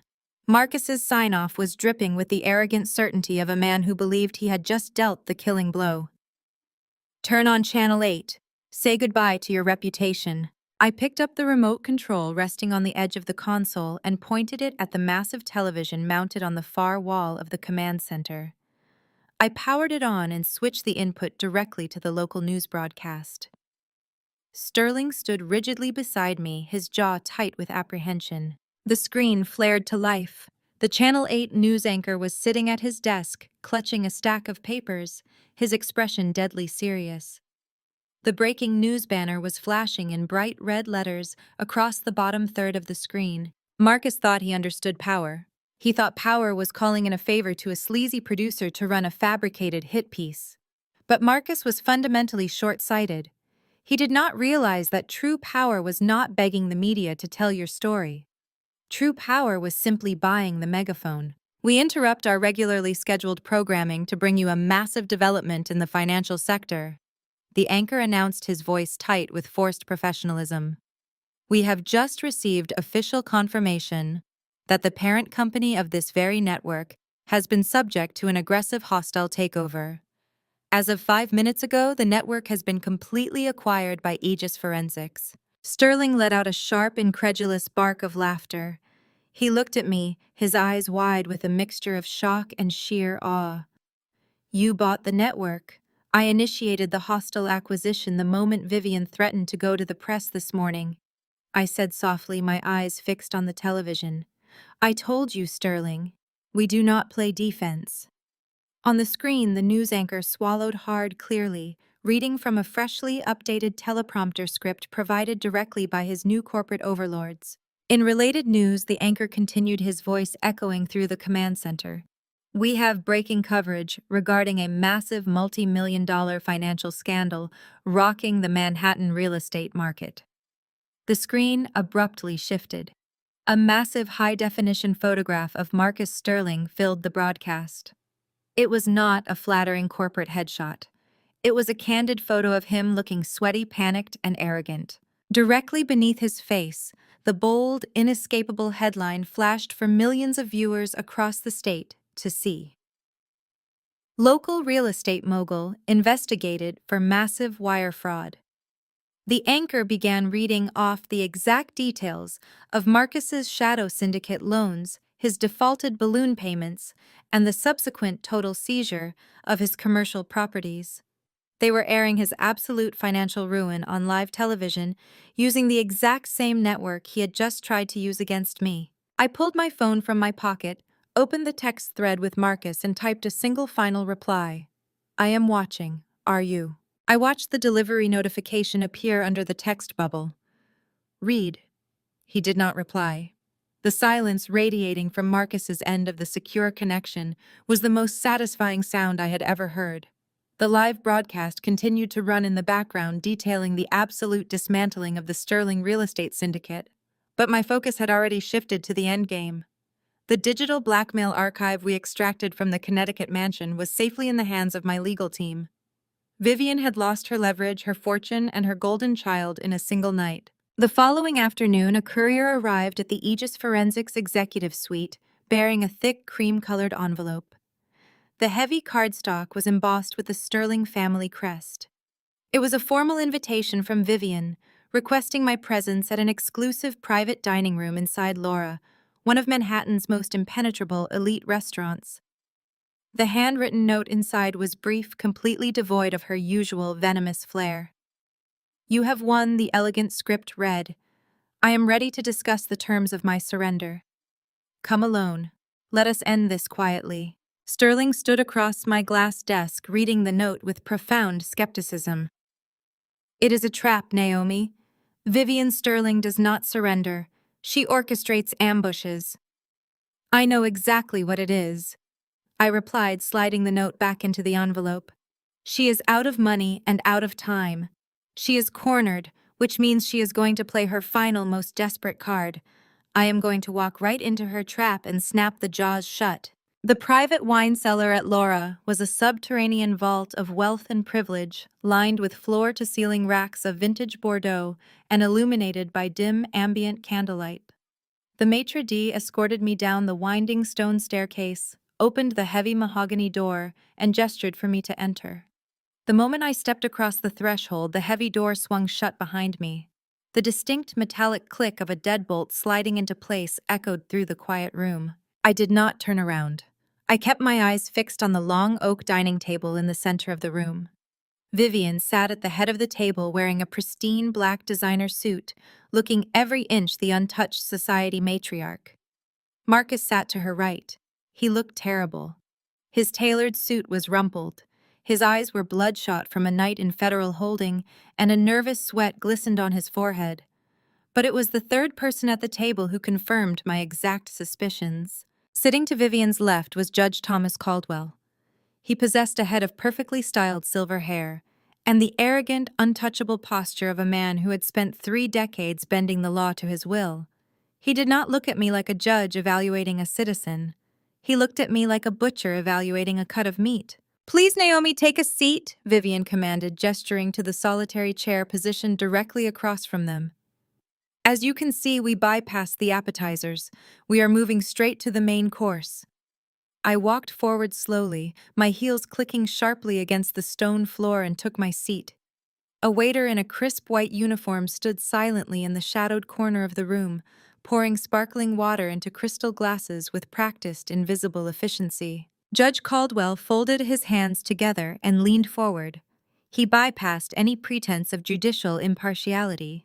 Miss Sterling, he began, his voice smooth and authoritative. Your mother has presented this court with deeply concerning evidence regarding your current mental state.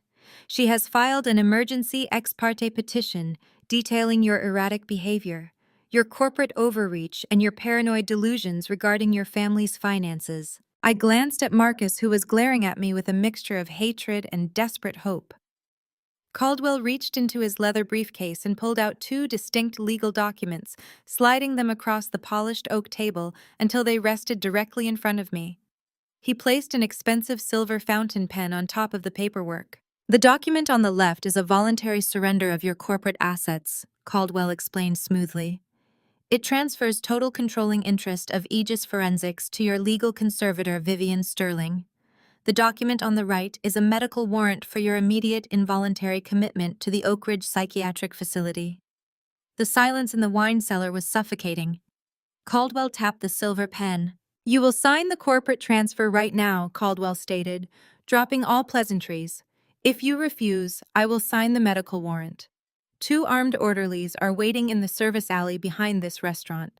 They will put you in a chemical restraint, load you into an unmarked transport vehicle, and lock you in a padded room before the evening news airs. You will be declared legally incompetent, and Vivian will seize your company anyway. Sign the paper, Naomi. Vivian leaned back in her chair, lifting her crystal wine glass to her lips. She took a slow, victorious sip, her eyes practically shining with malicious delight. She had stripped away all her refined disguises. She was looking at me with the pure, unadulterated cruelty that had defined my entire childhood. "I told you at 13 you were crazy," Vivian said, her voice a soft, venomous hiss that carried perfectly across the table. "Do you remember what happened when you tried to tell your middle school teachers that I was locking you in the attic for days at a time? Do you remember crying to the school counselor? I told them you were prone to severe hysterical delusions. I paid the finest private pediatricians in the state to document every tear, every outburst, every perfectly justified reaction you had to my discipline. I laid the groundwork for this moment decades ago. I built a medical history that proves you are violently unstable. And now the law finally agrees with me." Marcus let out a short, harsh laugh. "You really thought you could outsmart us," he sneered, leaning forward aggressively. "You thought buying a television station and hacking my servers made you untouchable. You are nothing but a defective, crazy little girl, and you are going back to the psych ward where you belong." Caldwell tapped the silver pen against the table a second time. A sharp, impatient rhythm. "The choice is yours, Miss Sterling. The boardroom or the asylum. Pick up the pen." I looked at the corporate surrender document. I looked at the medical commitment warrant. I looked at the silver pen gleaming in the candlelight. The three of them watched me with bated breath, entirely convinced that they had just executed the flawless, inescapable destruction of my life. I did not flinch. My heart rate did not elevate. I reached forward, my movements slow and deliberate, and picked up the silver pen. Vivian smiled, a cold, triumphant smirk settling on her face. Marcus let out a heavy sigh of relief, visibly relaxing his shoulders. Caldwell reached for his briefcase to pack up the medical warrant. I held the pen in my right hand, but I did not look down at the paperwork. Instead, I shifted my gaze past Vivian, past Marcus, and past the corrupt judge. I looked directly at the silent waiter standing in the corner of the room, still holding the crystal water pitcher. I smiled. It was a genuine, terrifying smile. "Are you getting all this on tape, Agent Carter?" The three people at the table froze instantly. The triumph drained from Vivian's face, replaced by a sudden jarring confusion. The waiter slowly set the crystal water pitcher down on the serving cart. He reached up to his face, grabbed the edge of his thick, dark mustache, and ripped it off in one swift motion. He dropped the prosthetic disguise onto the white tablecloth, reached inside his tailored uniform jacket, and pulled out a heavy gold badge, dropping it right next to the fraudulent conservatorship documents. "Federal Bureau of Investigation," Agent Carter announced, his voice booming through the locked wine cellar. "And yes, Miss Sterling, we got every single word." The heavy mahogany doors of the private dining room did not just open, they were violently breached, slamming against the stone walls with a deafening crack that shook the vintage wine racks. The elite, impenetrable sanctuary of Laura transformed into a federal crime scene in less than 3 seconds. Two men dressed as busboys surged through the service entrance, dropping their silver trays to draw standard-issue Glock sidearms. The maitre d' who had escorted me down the stairs marched into the room, his tuxedo jacket pushed back to reveal a tactical vest and a prominent FBI badge. Right behind him walked Detective Ramirez. He was the federal investigator I had contacted the moment my cyber team extracted the 22-year-old murder confession from Vivian's hidden safe. Ramirez locked eyes with me across the room and gave a single sharp nod of confirmation. The trap had snapped perfectly shut. Vivian dropped her crystal wine glass. It shattered against the polished stone floor, sending a spray of expensive red wine across the hem of her pristine designer suit. She stared at the armed agents, her jaw slack, her brain entirely failing to process the sudden invasion of her private, untouchable world. Marcus reacted with pure, unthinking panic. He vaulted backward, knocking his heavy wooden chair to the floor with a loud clatter. He scrambled toward the reinforced service door behind the wine racks, desperate to find an exit. He did not make it 3 steps.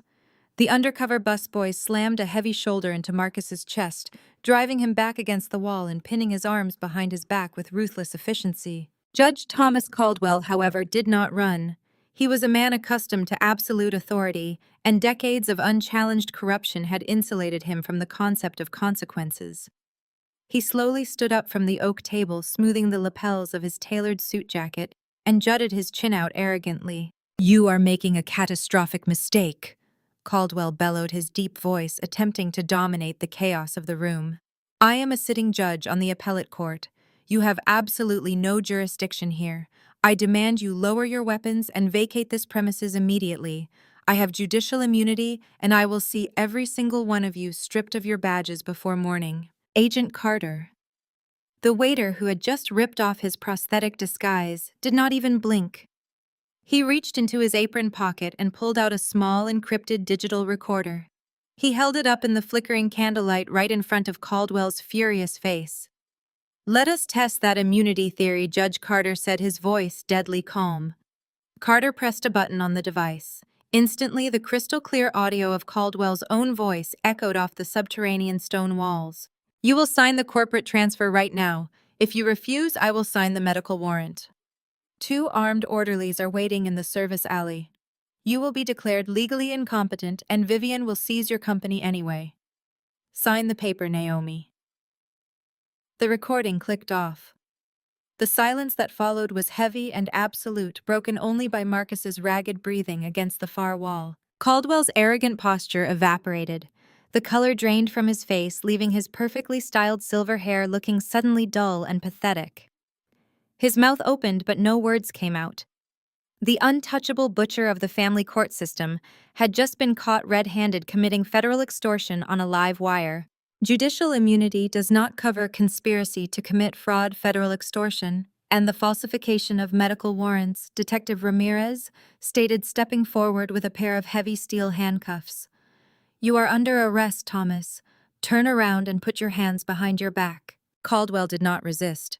He slowly turned around, his shoulders slumping in total defeat. The sharp metallic click of the handcuffs echoing through the wine cellar was a sound I would remember for the rest of my life. I remained seated at the table, my hands folded neatly on my lap. I turned my attention to Vivian. She was backed against the edge of the dining table, her manicured hands gripping the polished oak wood so tightly her knuckles were white. Her eyes darted frantically around the room, assessing the blocked exits, the armed federal agents, and the handcuffed judge. She was a master tactician, realizing that she had completely run out of moves on the board. The Aegis Forensics takeover had failed.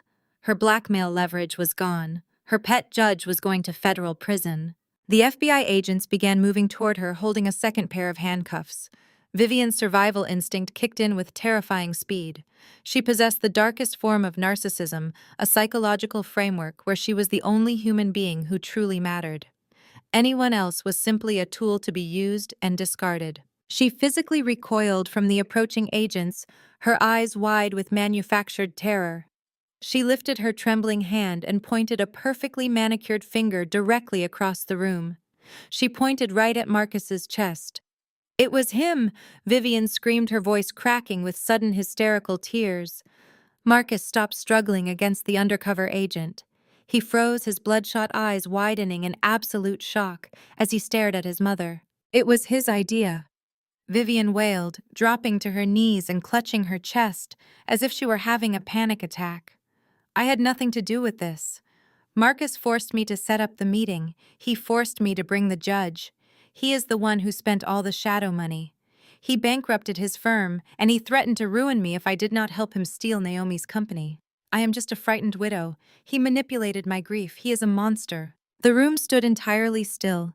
Even the federal agents paused, momentarily stunned by the sheer velocity of the betrayal. I watched Marcus carefully.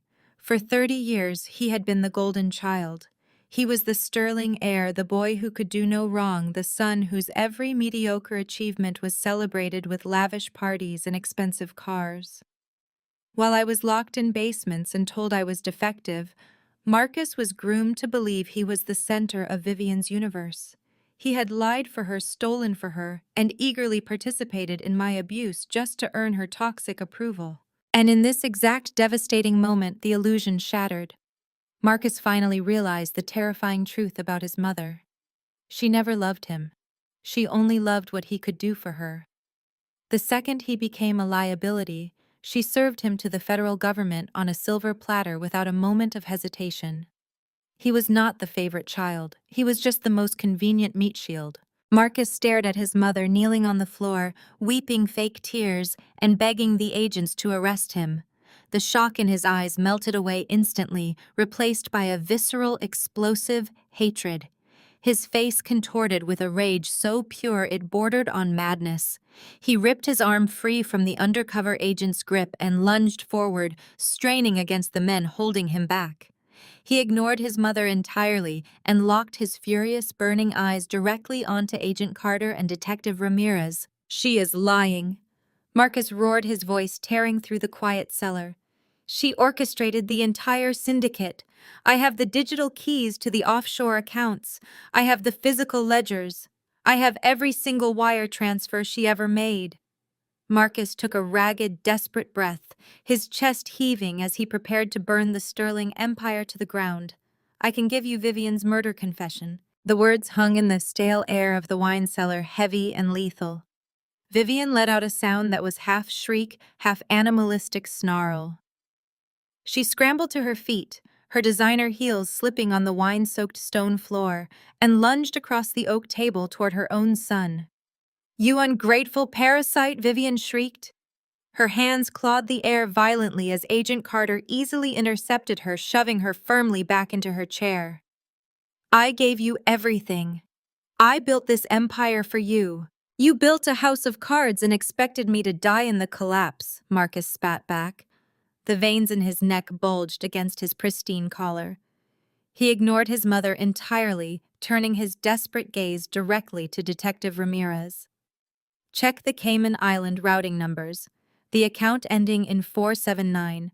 She operates 6 shell companies out of Belize, just to hide the capital she embezzled from Aegis Forensics. And the murder. It was Arthur Vance, her old business partner. She did not just buy him out 10 years ago.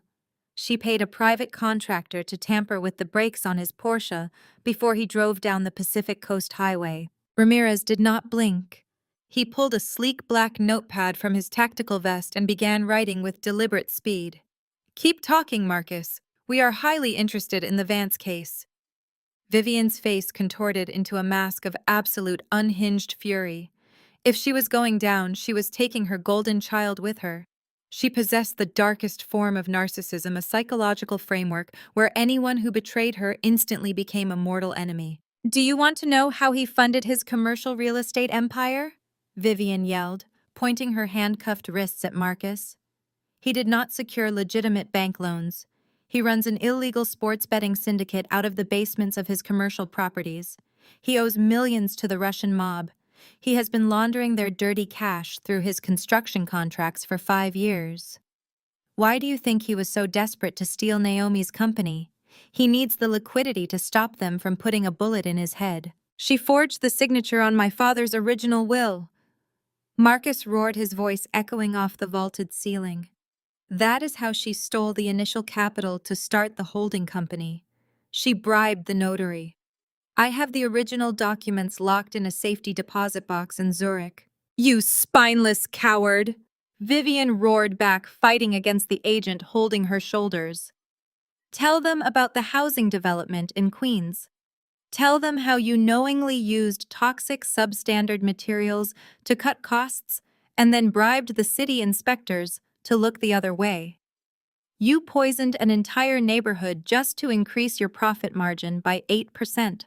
While the two architects of my lifelong misery engaged in mutually assured destruction, a profound peace washed over me. The heavy mahogany door to the kitchen swung open, and a real waiter, looking terrified but maintaining his professional training, hurriedly set the main course down on the table before fleeing the room. A perfectly seared filet mignon rested on the porcelain plate in front of me, accompanied by roasted asparagus and a rich truffle reduction. I picked up my heavy silver steak knife and fork. I sliced a precisely measured piece of the filet, brought it to my mouth, and chewed slowly. The meat was tender, rich, and utterly delicious. I took a sip of sparkling water, watching my mother and brother shred each other to pieces. They were doing my job for me. Every accusation they hurled was another nail in their respective coffins, another decade added to their federal prison sentences. "You paid off the police chief to bury my DUI," Marcus shouted blindly. "You stole $3 million from your own wife's trust fund to cover your gambling debts," Vivian shrieked. The federal agents stood perfectly still, their body cameras recording every single devastating admission. Detective Ramirez caught my eye across the table. He offered a faint, almost imperceptible smile. This was the easiest interrogation of his entire career. He did not have to break the suspects. The suspects were eagerly breaking themselves out of pure venomous spite. I cut another piece of steak. The seasoning was impeccable. As I savored my meal, my gaze drifted to the darkest corner of the private wine cellar. Hidden behind a massive oak barrel of vintage Pinot Noir stood Chloe. Marcus had dragged his wife along to bear witness to my institutionalization, wanting her to see the exact moment I was hauled away in a straitjacket. For the past 20 minutes, she had been entirely silent, practically pressing herself into the stone wall to avoid the crossfire. But Chloe was not just cowering in fear. I noticed the faint glowing screen of her mobile phone clutched tightly in her hands. She was recording the entire implosion. Chloe was a parasite, but she was a survivor. She realized that the Sterling family ship had just hit a fatal iceberg and was plunging straight into the abyss. But she held a digital lifeline. She had Vivian's murder confession on video. She had Marcus admitting to mob ties and money laundering on audio. In her calculated, self-serving mind, she possessed the ultimate leverage.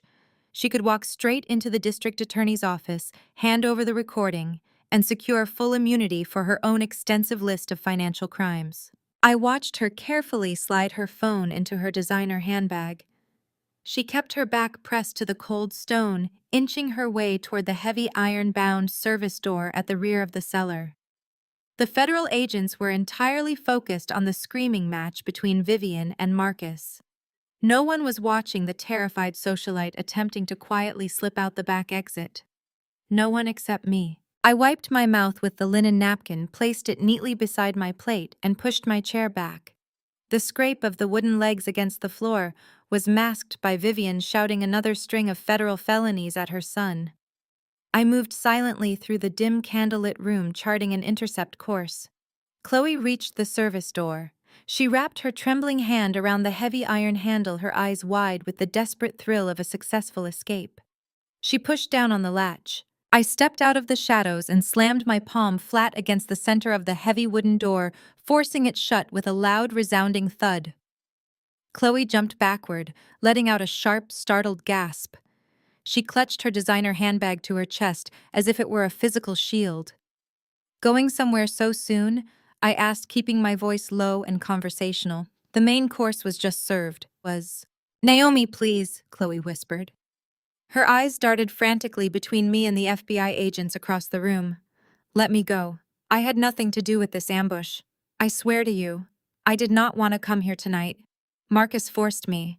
I am a victim in all of this." "You are a lot of things, Chloe, but a victim is not one of them," I replied smoothly. She took a step back, her knuckles turning white as her grip tightened on her bag. "You cannot keep me here. I am leaving. I am going straight to the police. I have everything recorded on my phone. I have all the proof they need to lock Vivian and Marcus away forever. I am going to cooperate. They will give me a deal." I tilted my head, studying her desperate, terrified face. I reached into the pocket of my tailored blazer and pulled out my mobile phone. "You really do not understand how any of this works, do you?" I asked softly. I tapped the screen of my phone, bringing up a command terminal. "Do you remember when I told you to plug that silver Trojan drive into the server? I told you it was a simple extraction tool. What I did not tell you is that it also established a localized two-way wireless bridge with any mobile device connected to the estate's private network. Your phone was connected to the Wi-Fi when you downloaded the archive. Chloe stared at me, the color rapidly draining from her face. What are you talking about? I held up my phone, showing her a progress bar that had just reached 100%. I just executed a remote military-grade wipe of your entire device, I explained, keeping my tone perfectly pleasant. Your video is gone. Your audio is gone. Your contacts, your emails, your encrypted message threads. Your digital leverage has been completely eradicated. You have absolutely nothing to trade. Chloe's mouth fell open. She frantically dug into her handbag, ripping her phone out and tapping the screen. The screen remained deadlocked in an unrecoverable factory reset cycle. You destroyed my only way out. She choked out, tears of genuine panic welling in her eyes. I leaned in close, ensuring my voice cut through the ambient noise of her husband's ongoing arrest. Where do you think you are going, Chloe? We have not even talked about your grand larceny yet. Where do you think you are going, Chloe? We have not even talked about your grand larceny yet. Chloe's knees buckled. She sank to the stone floor of the wine cellar, the designer handbag slipping from her grasp. The realization that her digital immunity deal had just been wiped clean paralyzed her. She looked up at me, her carefully contoured face smeared with tears, completely unable to form a coherent sentence. Detective Ramirez stepped forward, signaling to his tactical team. He snapped a pair of heavy steel cuffs onto Chloe's wrists, pulling her to her feet with practiced efficiency. She did not resist. She just stared at the blank screen of her phone, a physical representation of her total defeat. By midnight, Vivian Marcus and Chloe were sitting in federal holding cells. Judge Caldwell had been denied bail entirely. His judicial career immolated in a matter of hours. But the Sterling matriarch and her golden child were a different story. Ramirez and the federal prosecutor struck a calculated tactical agreement. They granted Vivian and Marcus a 48-hour temporary bail window under the guise of allowing them time to gather financial documentation for their defense. It was a carefully constructed illusion. The FBI did not need their documentation. They needed to see exactly which offshore accounts Vivian would try to access and which shell companies Marcus would contact when backed into a corner. They gave the rats a long enough leash to lead the federal agents straight to the rest of the nest. But Vivian Sterling was not a cornered rat. She was a venomous predator, and predators do not simply hide when threatened. They strike. The following evening, the grand ballroom of the Plaza Hotel was transformed into a breathtaking sanctuary of wealth and privilege. It was the night of the Sterling Foundation's annual Black Excellence Charity Gala. For a decade, this event had been the crown jewel of Manhattan's elite social calendar. It was a night where politicians, celebrities, and corporate titans gathered to stroke their own egos and write massive tax-deductible checks. Sterling paced across the glass floor of my command center, monitoring the live security feeds we had routed from the hotel. "I cannot believe they actually showed up," he muttered, shaking his head in absolute disgust. "They are facing decades in federal prison, and they are down there drinking champagne with the mayor."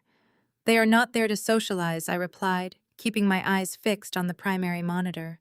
"They are there to rob the vault." Vivian and Marcus knew their domestic assets were frozen. They knew the FBI was monitoring their known offshore accounts. They needed liquid, untraceable capital, and they needed it immediately to secure private transport to a non-extradition country. The charity gala was their ultimate desperate Hail Mary. Millions of dollars in direct donations would flow into the foundation's accounts tonight, completely bypassing their frozen personal assets. They planned to intercept the charity funds, initiate a shadow transfer to a clean account, and vanish before the FBI realized the money was gone. On the monitor, Vivian moved through the ballroom with terrifying grace. She was draped in a custom $50,000 emerald silk gown, projecting the perfect image of an untouchable philanthropic matriarch. She smiled radiantly, kissing the cheeks of wealthy socialites and gracefully accepting sealed envelopes containing six-figure checks. She played the room like a concert pianist, exploiting decades of high society connections to extract every available dollar to fund her escape. Marcus was working the other side of the room. Despite the nervous sweat gathering at his hairline, he was aggressively charming the corporate donors. He secured massive wire transfers from hedge fund managers, promising exclusive tax write-offs and future real estate leverage. They were standing in the middle of a federal dragnet, actively committing massive wire fraud in front of 1,000 witnesses. The sheer, unadulterated audacity of their performance was almost impressive. "Are we going to let them finish the collection?" Sterling asked, his fingers flying across his secure terminal to track the incoming charity wires. "We are going to let them get every single cent into the primary holding account," I instructed, my voice calm and absolute. "Let them believe they have won. Let them feel the relief of securing their escape fund. The higher they climb, the harder the impact when we cut the cord." I stepped away from the monitor and walked toward the private elevator. I was not going to watch this victory from a screen. I was going to deliver the killing blow in person. An hour later, I arrived at the Plaza Hotel. The grand ballroom was deafeningly loud, filled with the clinking of crystal glasses and the arrogant laughter of people who believed money made them immortal. Vivian was standing near the base of the grand staircase, holding court with a group of international real estate developers, her hands practically full of donation envelopes. Marcus stood a few feet away, finalizing a massive digital transfer on his tablet. A greedy, desperate smile stretched across his face. I signaled the venue's master control room, where my Aegis forensics security team had already bypassed the hotel's network. The heavy gold-plated oak doors of the grand ballroom suddenly slammed shut.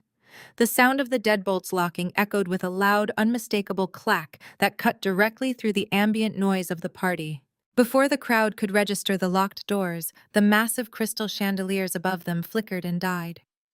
The entire ballroom plunged into a sudden, disorienting darkness. The arrogant laughter instantly transformed into a chorus of confused gasps and nervous murmurs. Vivian's voice cut through the dark high and panicked. "Marcus, what is happening? Get the security team." "Get." A single blinding white spotlight snapped on.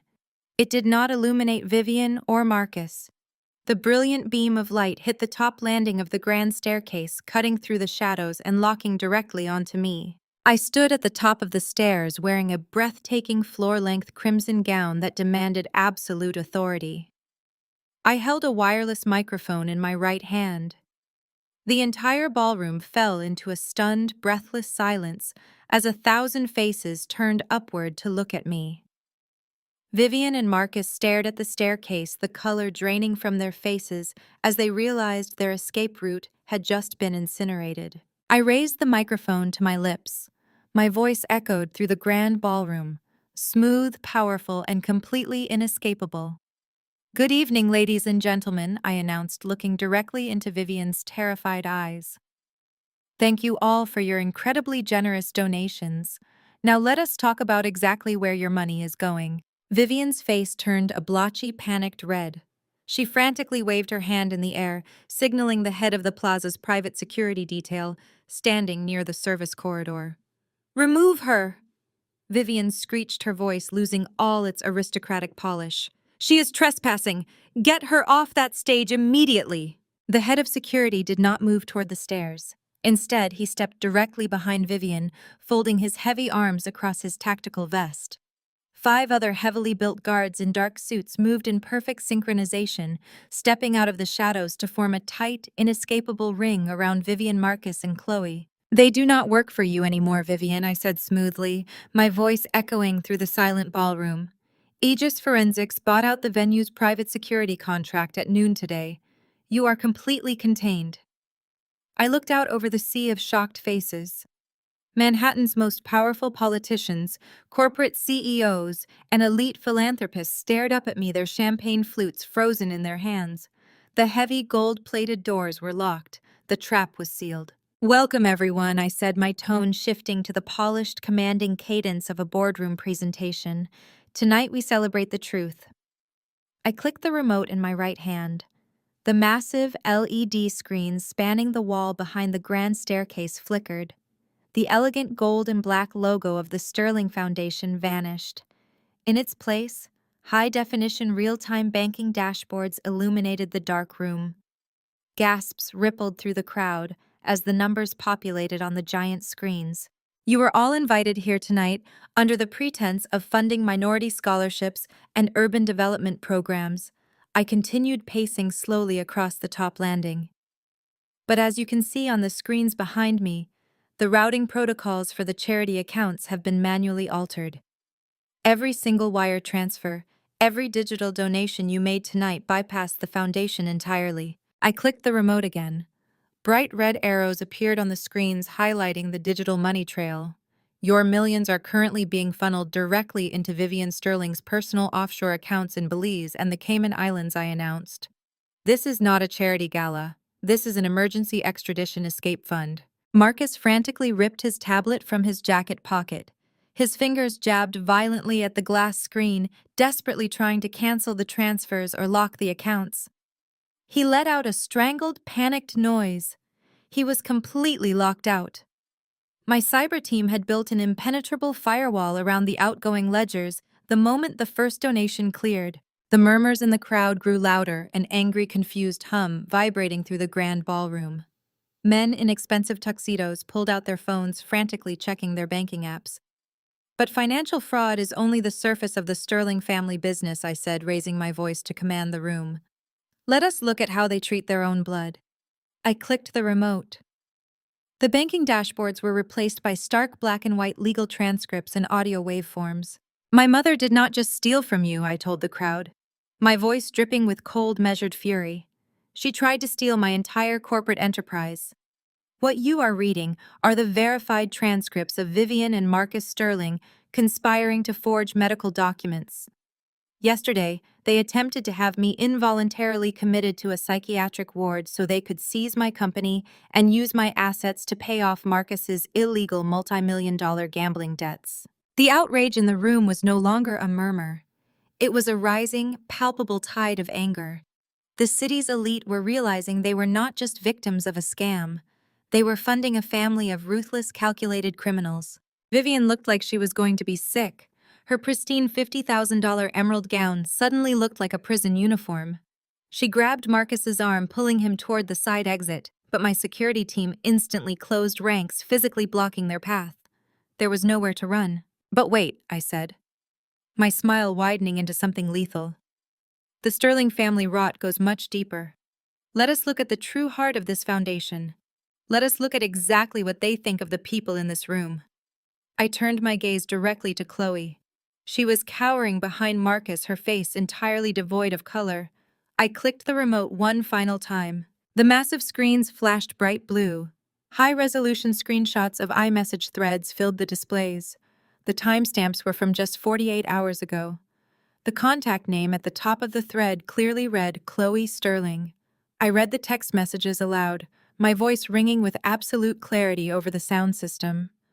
Having to pretend to like these black elites just for their money is exhausting. I cannot wait to take their checks and wash my hands of this ghetto gala. The silence that fell over the ballroom was absolute, terrifying, and brief. Then the room erupted. The Black Excellence Charity Gala donors did not just gasp, they roared. Decades of polite society rules evaporated in a single instant. "Give me my money back right now!" a prominent real estate developer yelled, throwing his crystal glass to the floor, where it shattered violently. "You racist, thieving parasites!" a city councilwoman screamed, pushing her way to the front of the crowd. The donors surged forward as a single furious entity. The crowd swarmed the base of the staircase, completely surrounding Vivian, Marcus, and Chloe. My security team held the perimeter tight, keeping the furious mob from physically tearing the Sterlings apart, but leaving them entirely exposed to the deafening wall of rage. The illusion of their high society life was shattered into a million pieces. Vivian covered her ears, sobbing hysterically as the elite society she worshipped screamed insults directly in her face. Marcus tried to shield Chloe, but he was shoved back by an angry hedge fund manager, demanding his wire transfer be reversed immediately. They were trapped in a cage of their own making, drowning in the immediate, inescapable consequences of their arrogance. Chloe spun around, her wide, terrified eyes darting frantically across the furious faces of the crowd. The high society she had so ruthlessly clawed her way into was now a solid, impenetrable wall of hostility. Billionaire hedge fund managers, city council members, and real estate moguls glared at her with unvarnished disgust. The suffocating weight of their collective hatred pressed down on her chest. There was absolutely no escape. Her calculated, perfectly manicured world had collapsed, leaving her entirely exposed. Raw, choking panic seized her throat. She looked at Vivian, who was still paralyzed by shock, and then at Marcus, who was uselessly attempting to placate an enraged tech CEO. They were dead weight. The Sterling ship was sinking rapidly, and Chloe knew she had to sever the dead tissue to save herself. With a dramatic, trembling gasp, Chloe dropped to the floor. Her knees hit the polished hardwood with a heavy thud, the layers of her custom silk gown spilling out around her like a deflated parachute.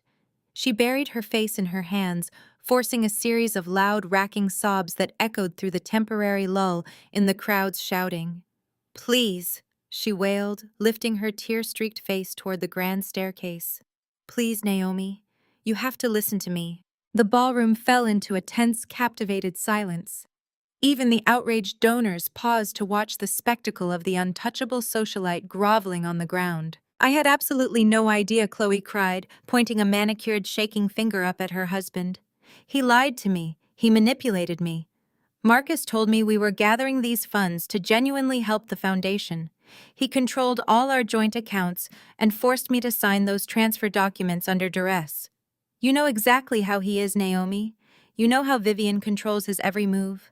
I am just a victim in their twisted psychological games. I was trapped in this family. Please, you have to show me mercy. We are family.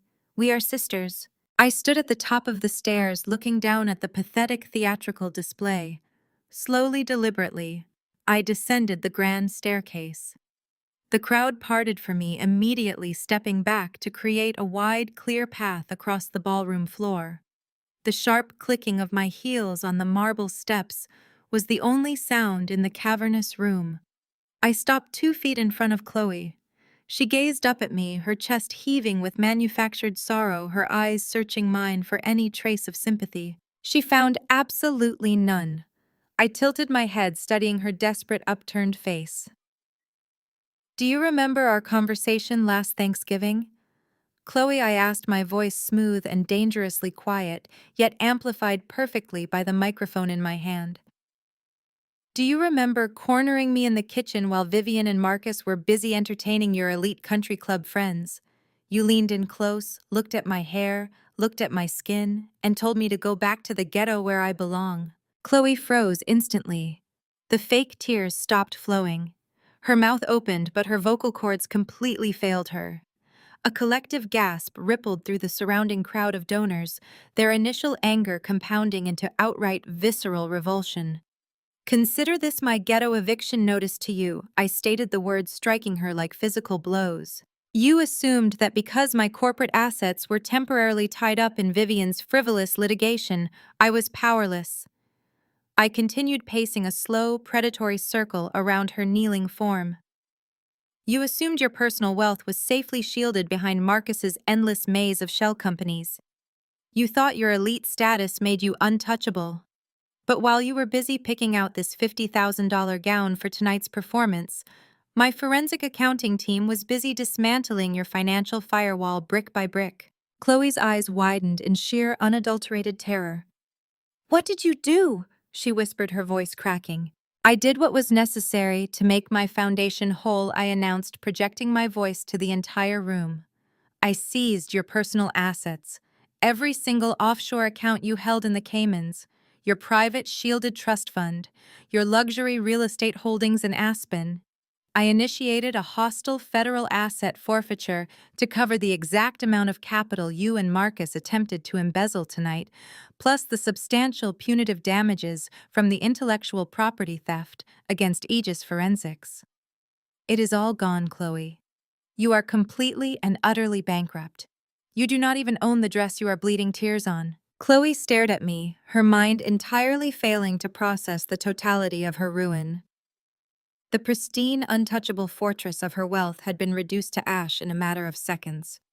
She turned her horrified, pleading gaze toward Marcus, who was standing frozen nearby, his mouth hanging open in slack-jawed disbelief. He offered her no protection.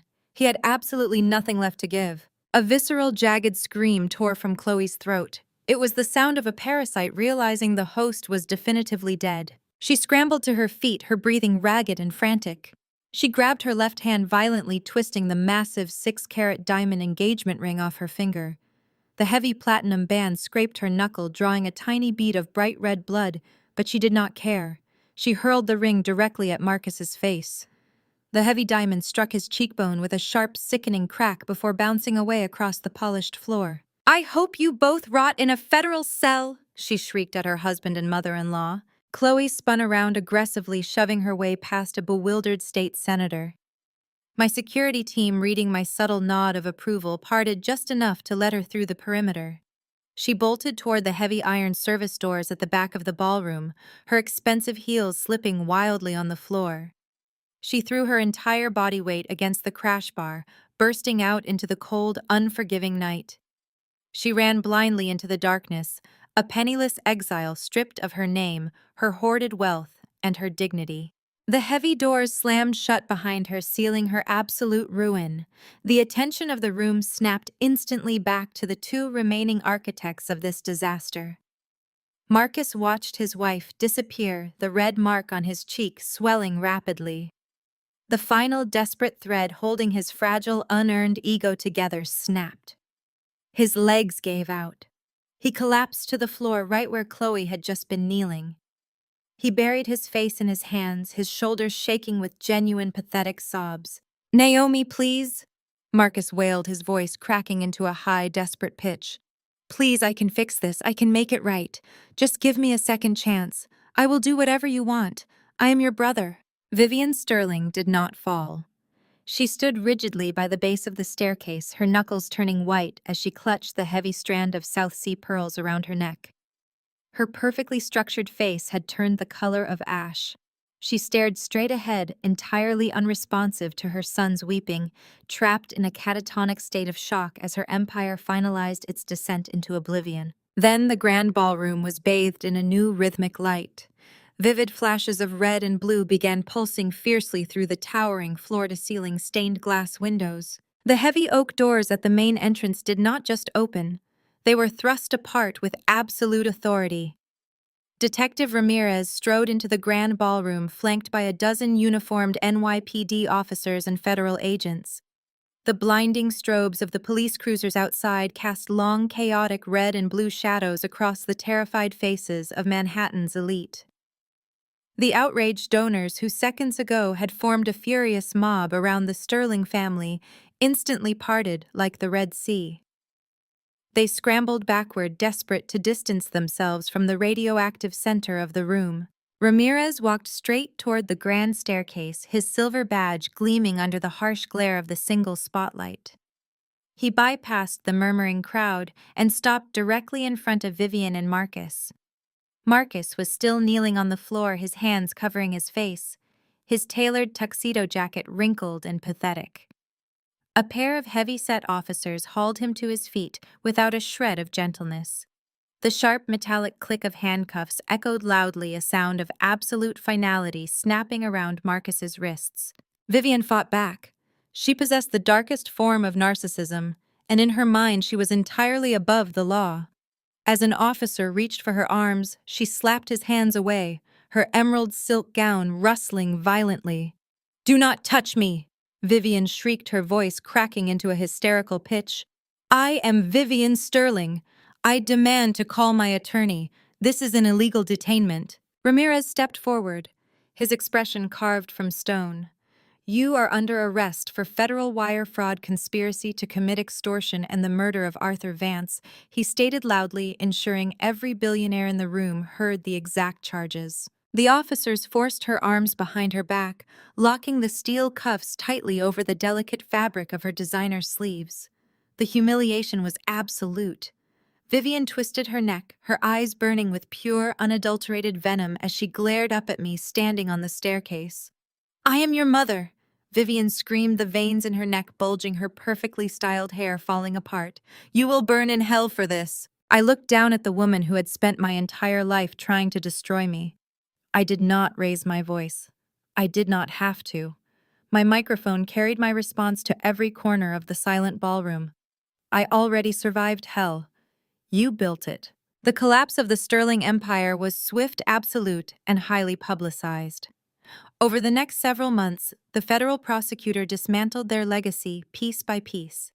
The mountain of evidence I had meticulously gathered, combined with the live recordings from the wine cellar and the digital trail of their offshore accounts, left their high-priced defense attorneys completely powerless. Marcus stood in federal court looking like a hollow shell of the arrogant golden child he once was. His illegal gambling syndicate, the offshore money laundering, and his conspiracy to extort my company were laid bare for the judge to see. The mob ties he had desperately tried to hide were exposed, leaving him terrified of the very people he had once done business with. The judge showed zero leniency. Marcus received a 15-year sentence in a maximum security federal penitentiary. He cried like a child when the heavy wooden gavel fell. Vivian's trial was a national spectacle. The prosecution brought forward the tampering evidence from Arthur Vance's fatal car crash, tying the hired contractor directly back to Vivian's shadow accounts. They proved she had forged the signatures on my father's original will to seize control of the holding company. She sat at the defense table, her posture rigid, refusing to show a single ounce of remorse, even as the jury read the guilty verdicts. She was convicted on all counts, including fraud, embezzlement, and conspiracy to commit murder. The judge sentenced her to 25 years. She would spend the rest of her natural life behind bars, stripped of her wealth, her status, and her freedom. Chloe did not face prison time, having been technically removed from the primary conspiracy, but her punishment was a different kind of sentence. I had seized every asset attached to her name. Her trust funds were liquidated to repay the stolen charity money. Her luxury cars and Aspen chalets were sold at auction to satisfy the massive civil judgments against her. One Tuesday afternoon, I ordered my driver to pass by a rundown fast food diner on the outskirts of the city. I looked through the tinted windows and saw Chloe wearing a grease-stained uniform and a cheap paper hat, wiping down a sticky linoleum table with a damp rag. Her socialite days were gone forever, replaced by the crushing reality of minimum wage survival. A crisp autumn wind swept through the quiet grounds of the cemetery, rustling the golden leaves of the ancient oak trees. I stood alone before a polished marble headstone. The name carved into the stone belonged to my father, a man who had truly loved me, a man whose legacy had been violently hijacked by a woman consumed by greed. I reached into my designer trench coat and pulled out a small crystal flask filled with 20-year-old Macallan, his absolute favorite scotch. I unscrewed the heavy silver cap and slowly poured the amber liquid onto the vibrant green grass resting over his grave. "We finally won, Dad," I said softly into the quiet air. In my other hand, I held a thick stack of official court documents bearing the heavy gold seal of the state. The papers legally restored my name to its rightful place on the original trust. The holding company, the commercial real estate assets, and the entirety of the legitimate Sterling fortune had been fully returned to me. The empire my father built was finally safe, ripped from the hands of the parasites who had tried to consume it. I had not just recovered my inheritance. I had protected my own company, Aegis Forensics, turning it into the most feared and respected cybersecurity firm on the eastern seaboard. I took one last look at the headstone, a profound sense of closure settling deep into my bones. The ghosts of my past had finally been laid to rest.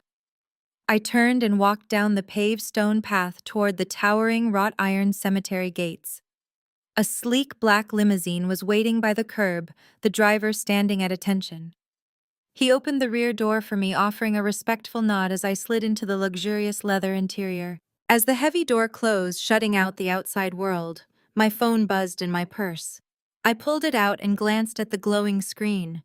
It was an encrypted email from my chief operating officer at Aegis. We had just secured a new, highly lucrative, multi-million-dollar government contract. I locked the screen and tossed the phone casually onto the empty seat beside me. I leaned back against the plush leather, resting my head against the cool, tinted window. As the limousine glided smoothly onto the highway, carrying me back toward the towering skyline of Manhattan, I looked out at the glittering metropolis. It was no longer a place of exile or a battlefield. It was a city I now effectively owned. They thought kicking me out at 13. The story of Naomi's sweet revenge against the Sterling family teaches us that true power lies in resilience, preparation, and self-worth. Despite facing relentless psychological abuse, financial manipulation, and systemic racism from her toxic in-laws, Naomi refused to remain a silent victim. Instead of reacting emotionally, she strategically gathered undeniable evidence to expose their deep corruption and reclaim her stolen legacy. The ultimate lesson is that those who build their empires on deceit, arrogance, and cruelty will inevitably engineer their own downfall. Authentic success is earned through unwavering personal integrity. Share your story of overcoming toxic environments in the comments.